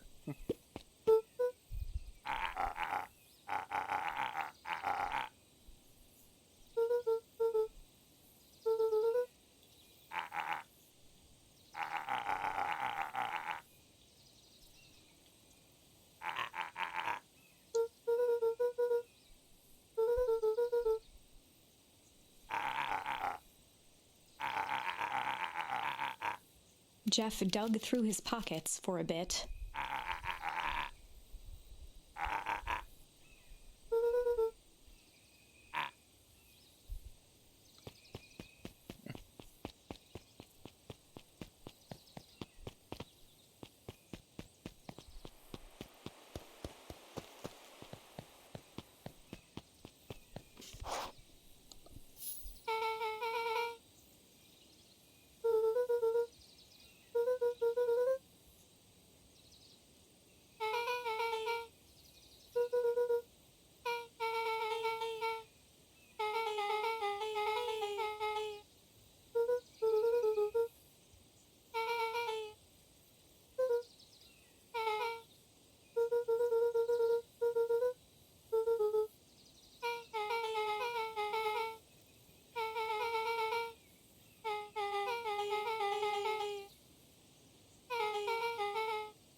Beck took a long breath, then gave a firm nod.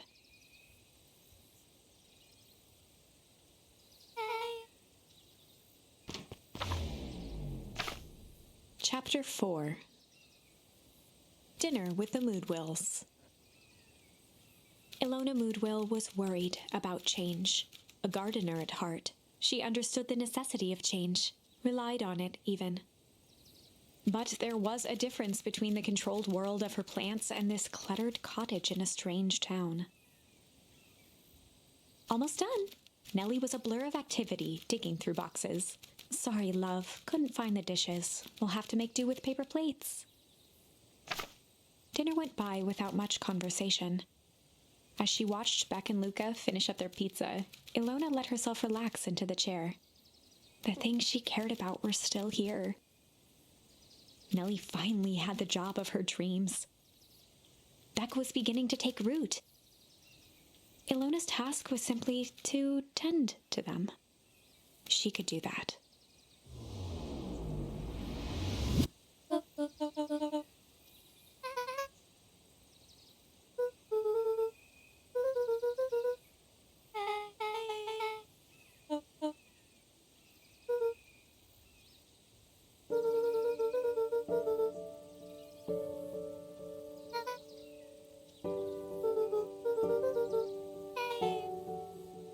Luca's eyes were fixed to his plate, pushing a chunk of pineapple around with his finger. Nellie was the one who eventually broke the silence.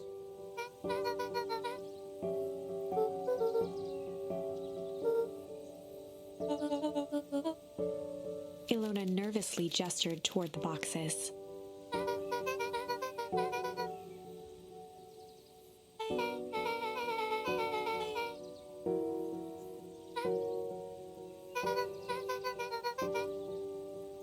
Luca wiped his face with his sleeve.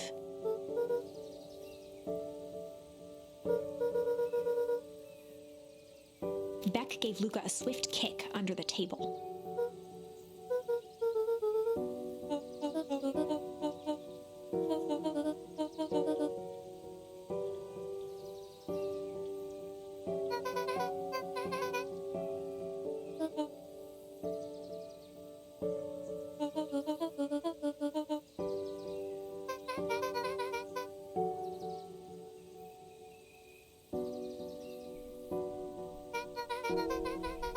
Deep engineering. Ooh.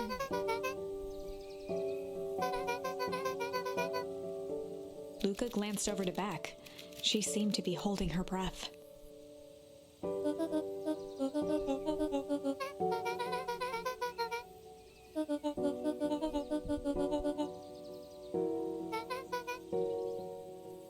Beck slammed her fist into the table, perhaps harder than she intended.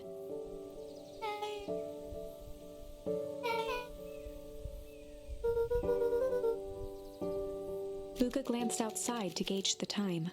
The sky was darker than he expected, filled with ominous clouds.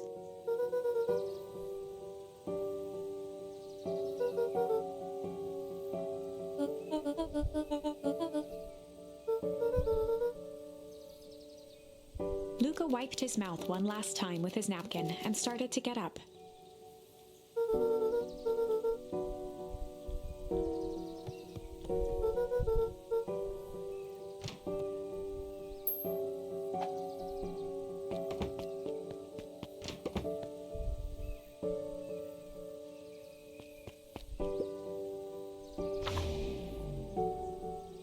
Surprised, Luca turned around. He knew Rollo could be prickly around new people. But Beck seemed cool. Rollo would warm up to her eventually. Probably.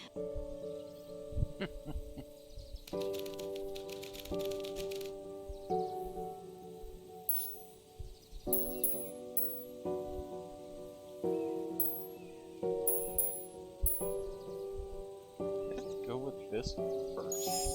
Luca began to respond, but the sky answered for him as the clouds above began to break, revealing patches of star-filled summer night. Moonlight filtered down, shimmering in the treetops.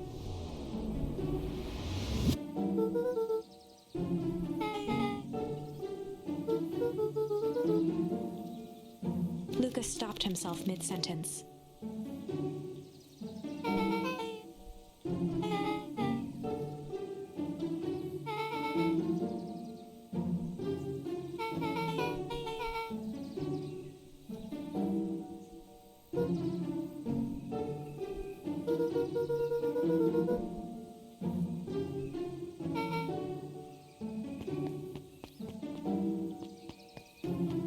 Luca saw Beck skulking by the gate.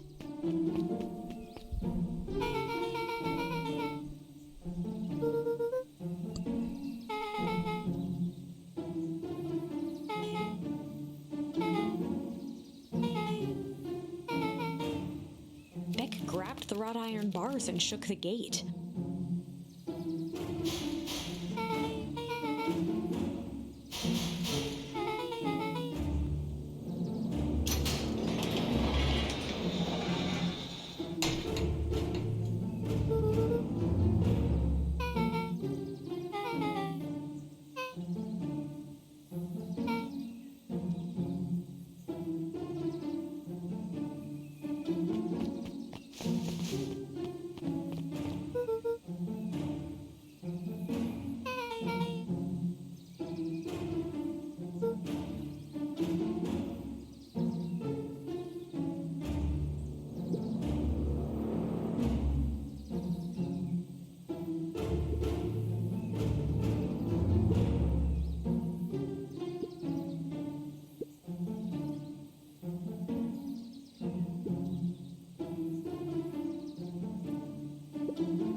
Beck's voice was an excited whisper.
The mysterious figure retracted their mask, hair pushing out from all corners. A chill ran down Luca's spine. His vision blurred. Beck stifled a sharp wince, and Luca looked down to see himself wrenching her hand.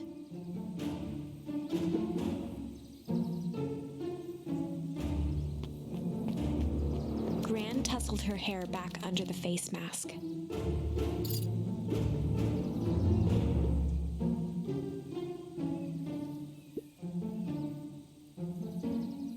Gran gave Eris a curt nod and disappeared into the night.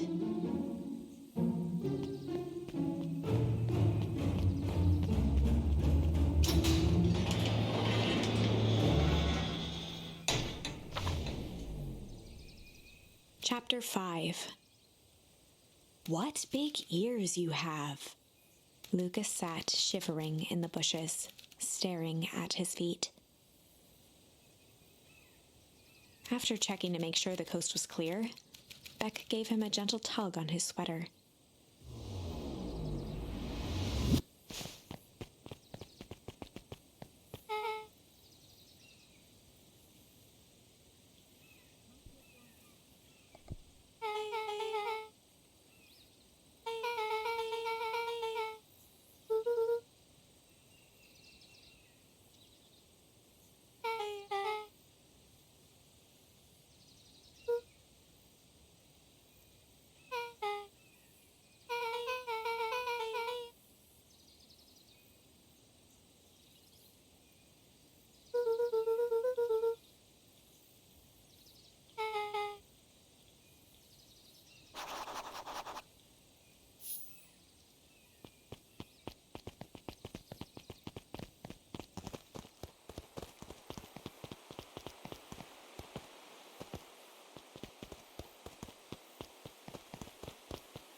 The clipboard finished writing with a scratchy flourish and looked up.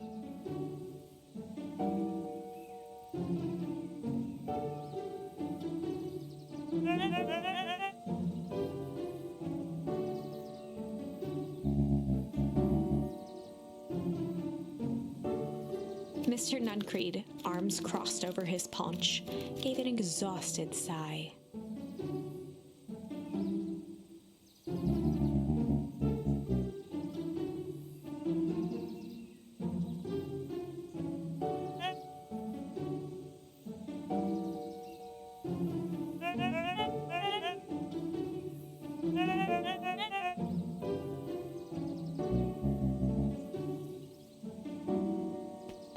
He snatched the pad and scribbled his name so hard the pen nearly snapped.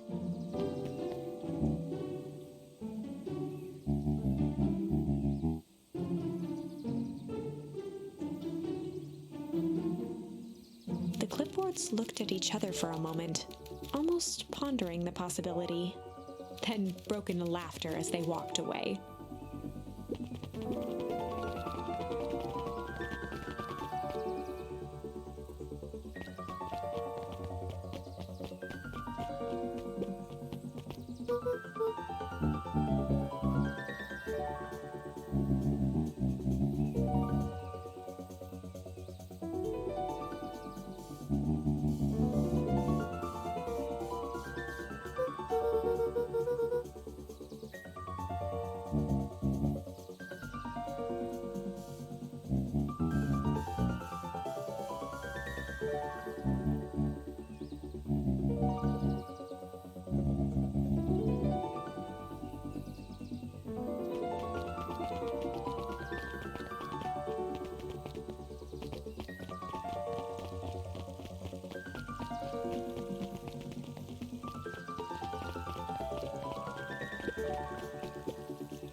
William Kerr and Gus Valentine proudly surveyed the half-covered festival banner.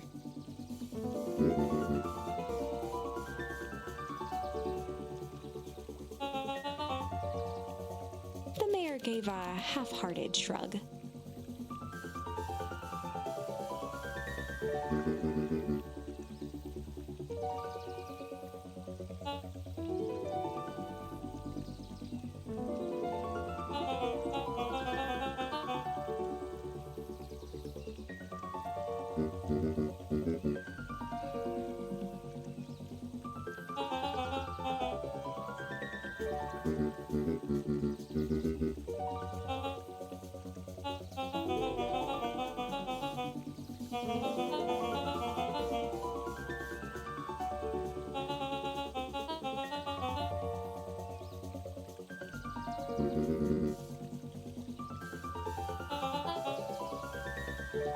Kerr locked his arm on Gus's shoulder.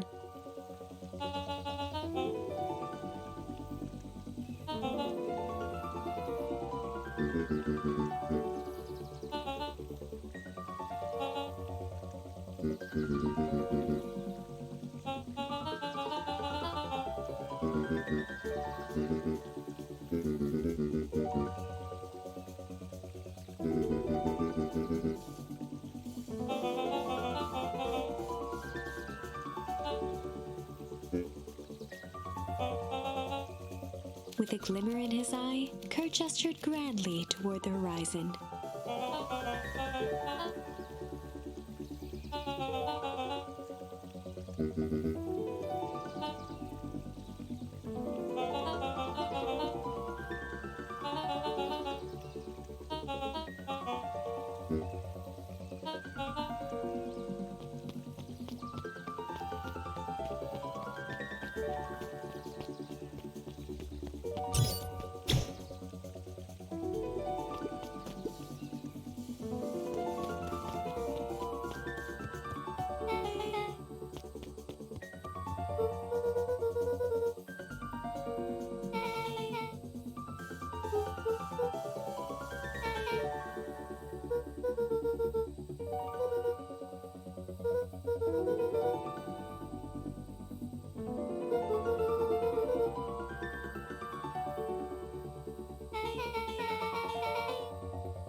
Rollo waggled his head with pride.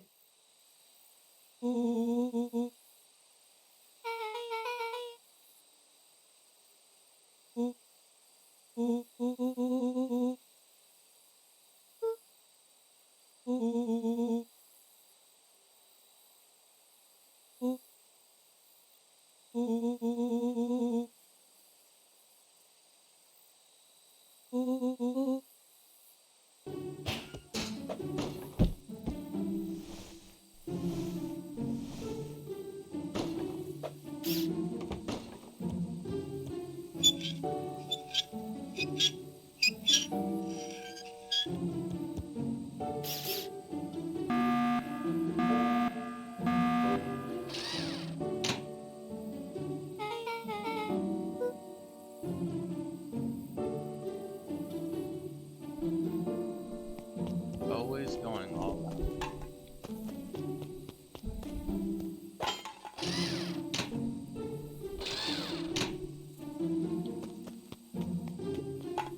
One of the things I love about this game, it's all interactive.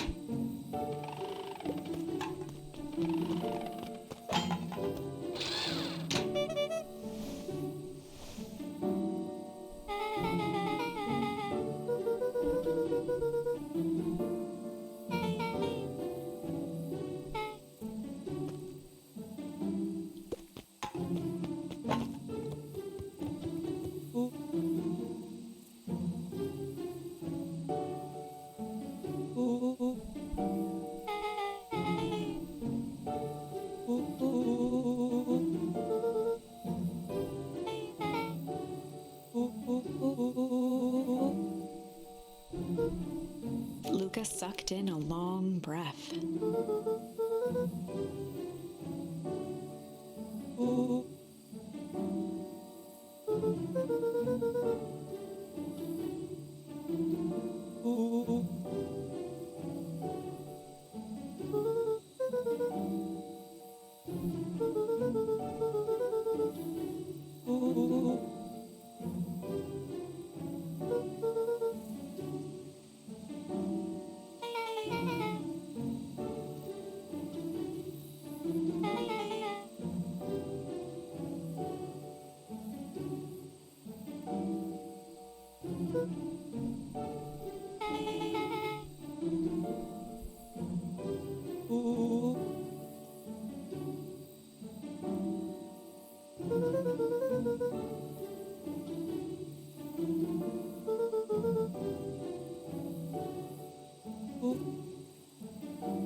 Rollo let out a low whistle.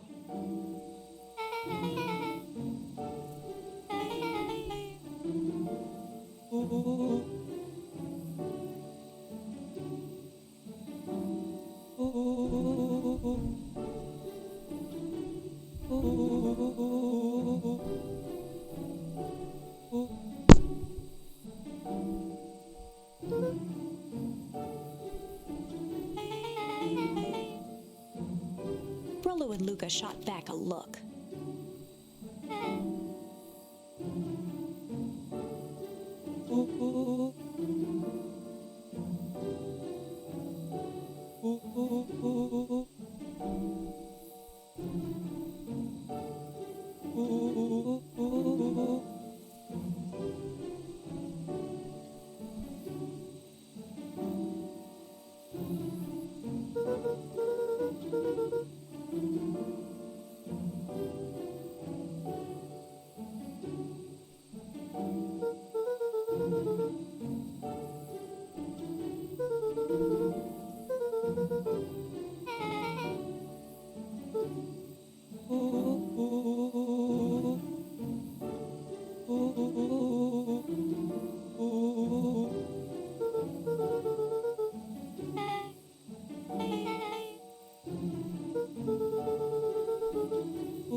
Luca gazed out the window.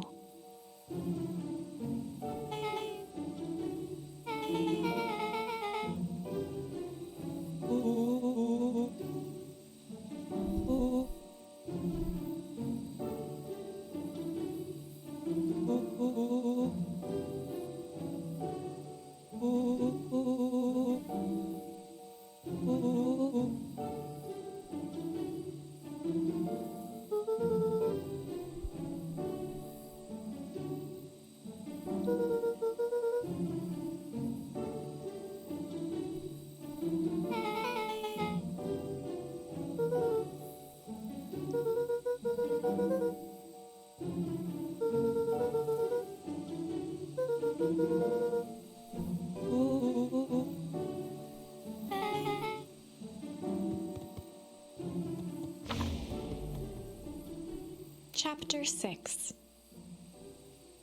Secret Lair.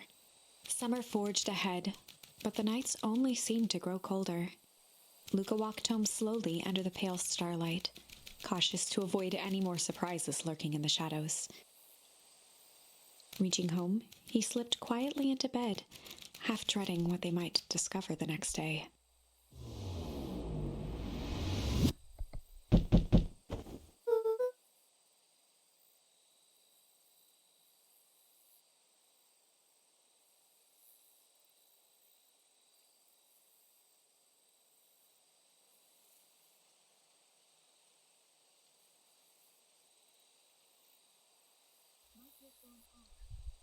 This is such a great story. I thought I was talking with the microphone on. Apparently, I turned it off.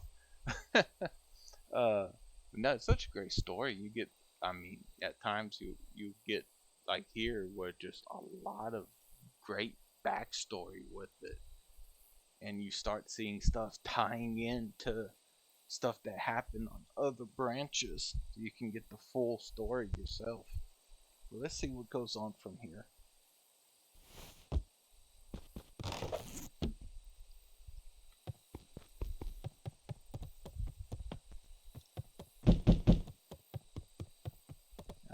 I'm coming.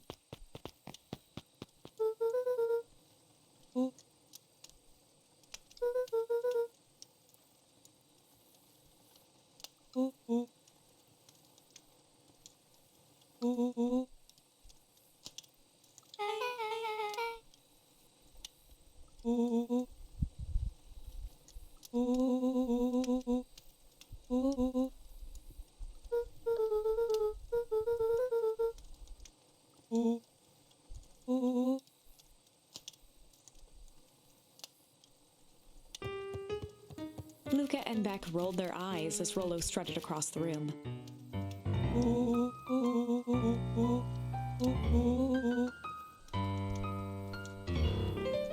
Rollo flung open the cabinet with confidence.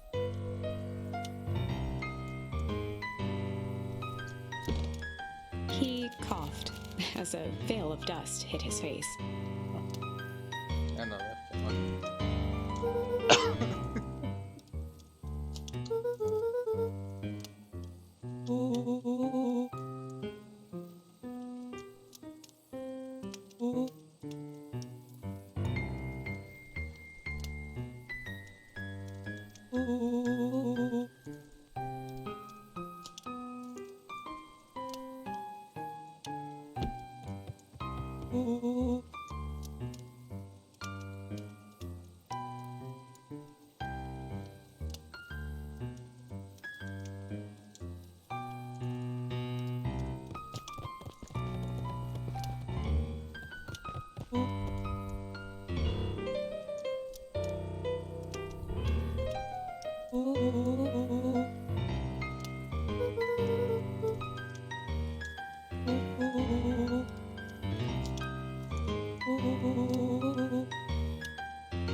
A look of realization crept onto Luca's face.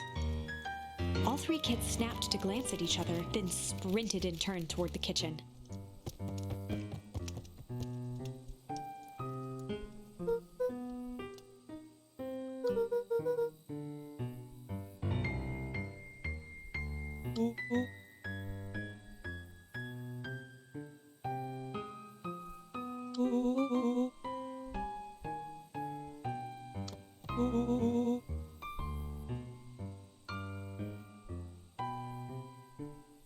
Before he could finish, Luca scrambled up Rollo's back.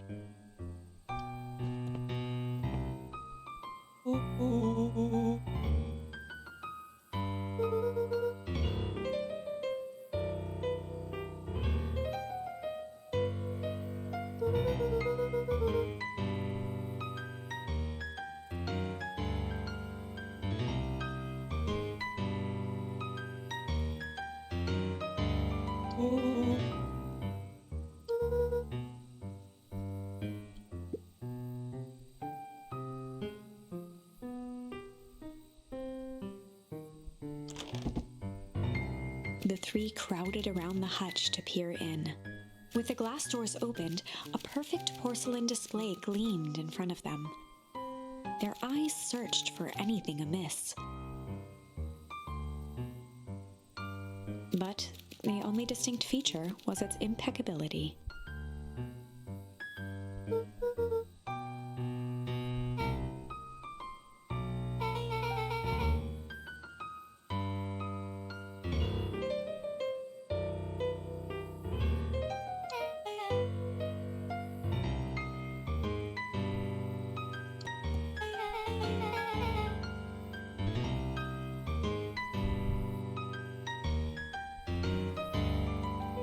As Beck pulled on one of the teacups, it slanted forward with a hollow click. The entire hutch began to rustle and slide under its own power.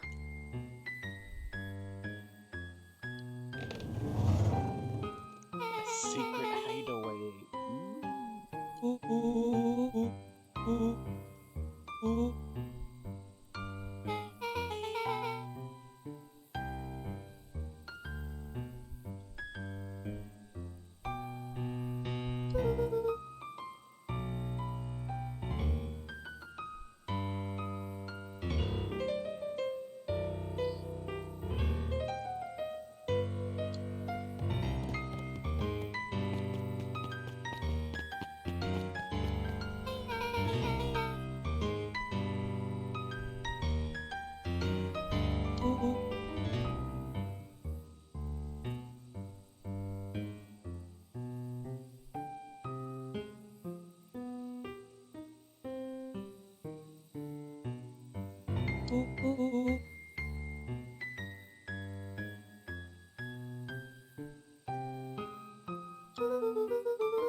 Luca jostled each cabinet drawer in turn. Only one was unlocked. He fingered through the filing cabinet, pausing at a bulging folder labeled Walter. For a long moment, he just stared at it.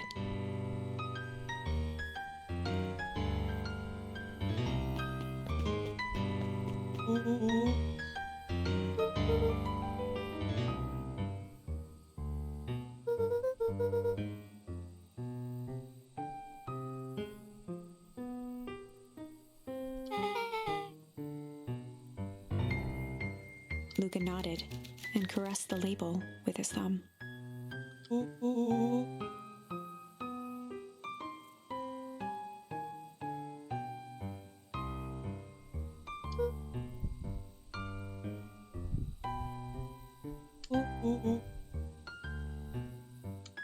Rollo swiped the folder from the drawer and began leafing through the pages. He whistled to himself, barely looking at the text.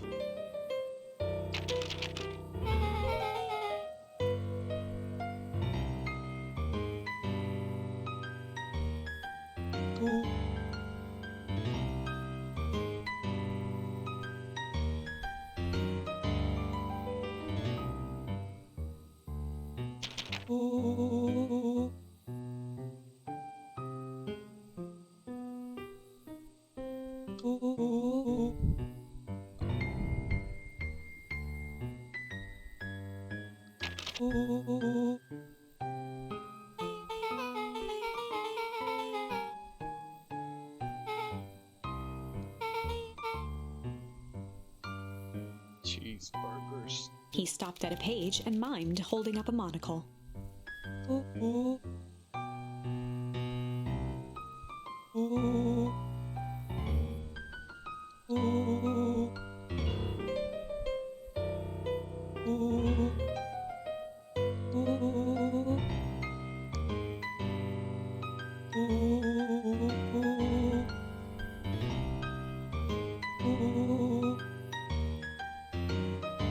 Rollo looked up with heightened surprise.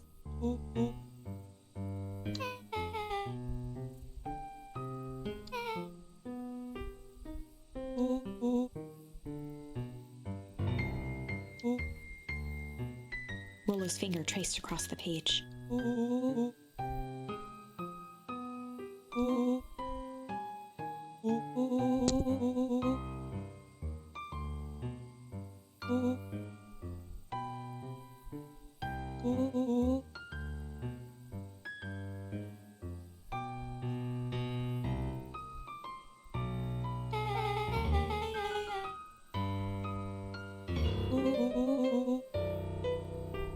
Rollo scanned through several more pages.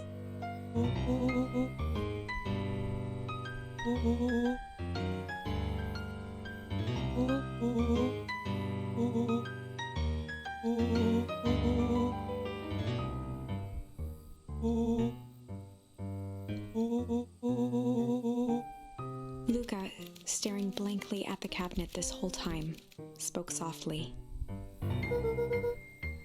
Rollo rustled the folder, trying to loose more pages.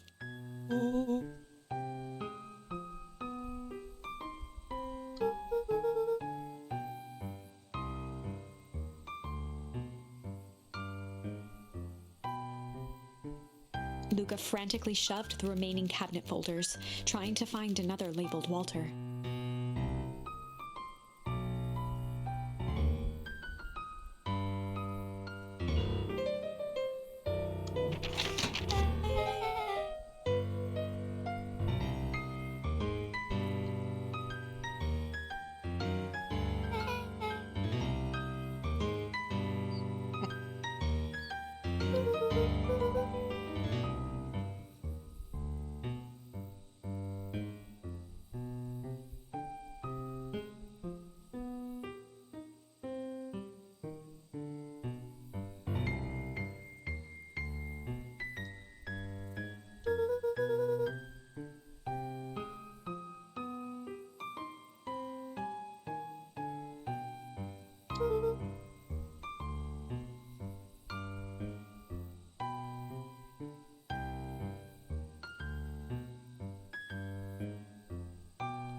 Luca slammed the drawer shut.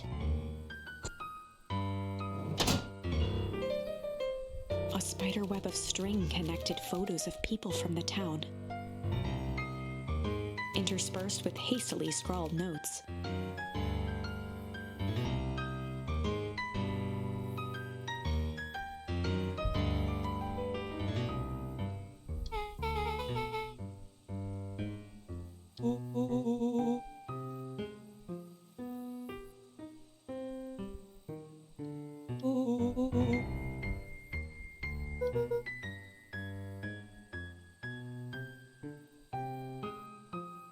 Now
we know how he practices to hit the melon.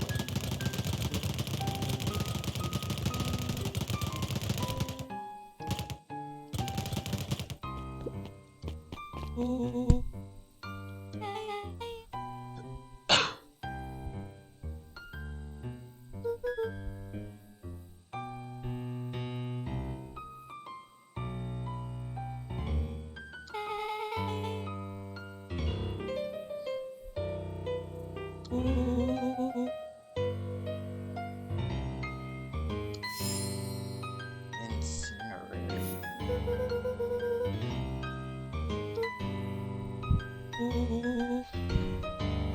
Rollo casually spun open a lid and dipped his finger in the jam. He smacked his lips.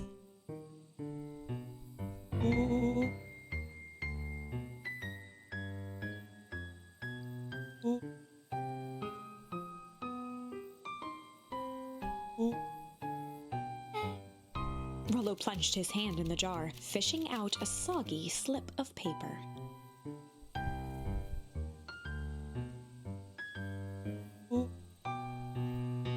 Rollo offered the slimy note to Luca and licked his fingers clean.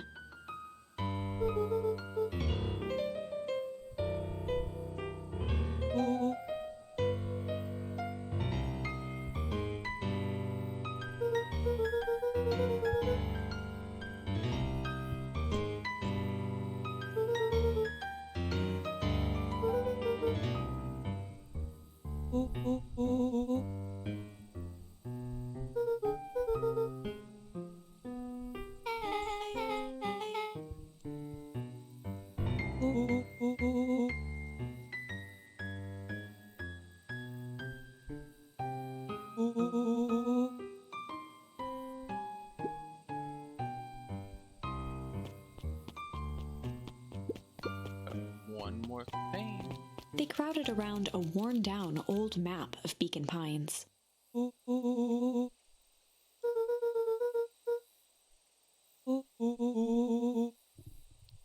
argue with that logic.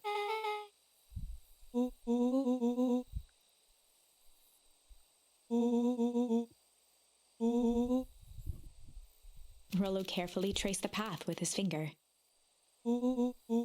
He jabbed down at the end point.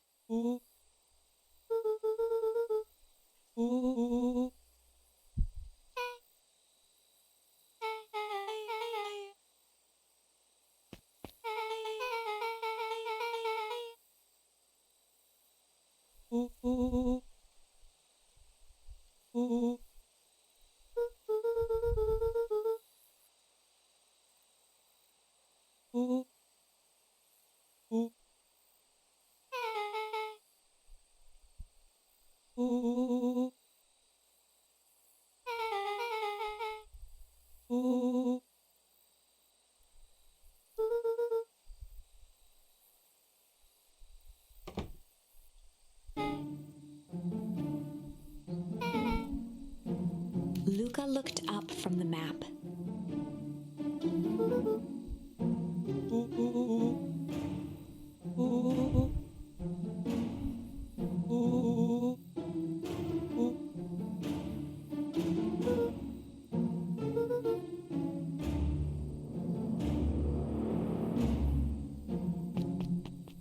Beck flicked off the light, and they became statues in the dark. Overhead, creaking floorboards bent under slow, deliberate steps. The kids looked up, the tilt of their necks following each footfall.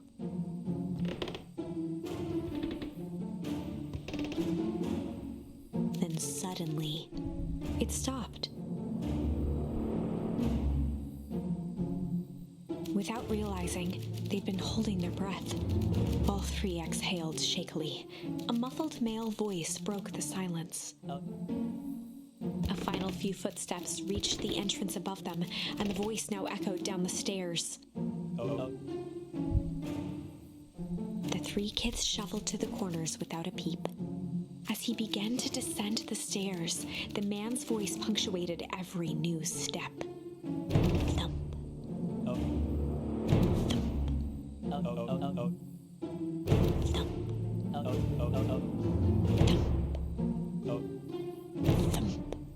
At the bottom step, the man paused, squinting to search the room for signs of life.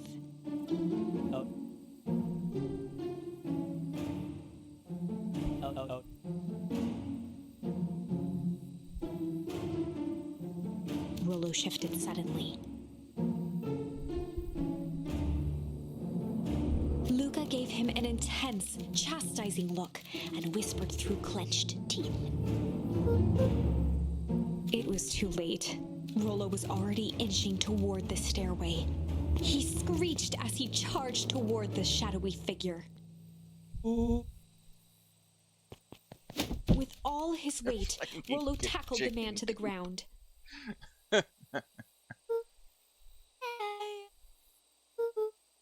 From the dark corner, they saw something move.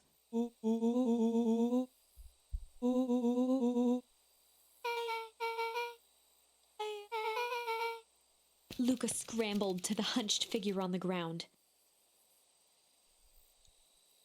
Pressing his fingers to the man's neck, he sighed with relief.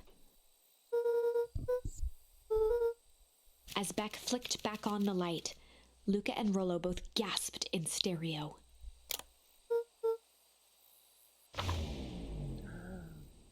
Chapter 7. This may be where we pause for the night. The interrogation of Hiram Tolliver. Still unconscious, Mr. Tolliver slumped heavily in a shoddy old chair. Let's see what's going on with Mr. Tolliver slumped heavily in the shoddy old chair. Since I spoke over the narrator. Sorry. His hands were bound with rope, his feet tied with some loose string. The kids huddled in a circle, discussing their plan. One thing was certain. They couldn't just let Mr. Tolliver go. They needed to know what he was doing in Luca's house. After some deliberation, it was decided. Do classic good cop, chill cop. We will pause that here for now. We'll call it a night so we can see what a chilled cop will be next time. But as it is Halloween weekend. That's going to be on Monday. So I hope all of y'all have a great Halloween. And I will see y'all all next Wednesday for the book stream.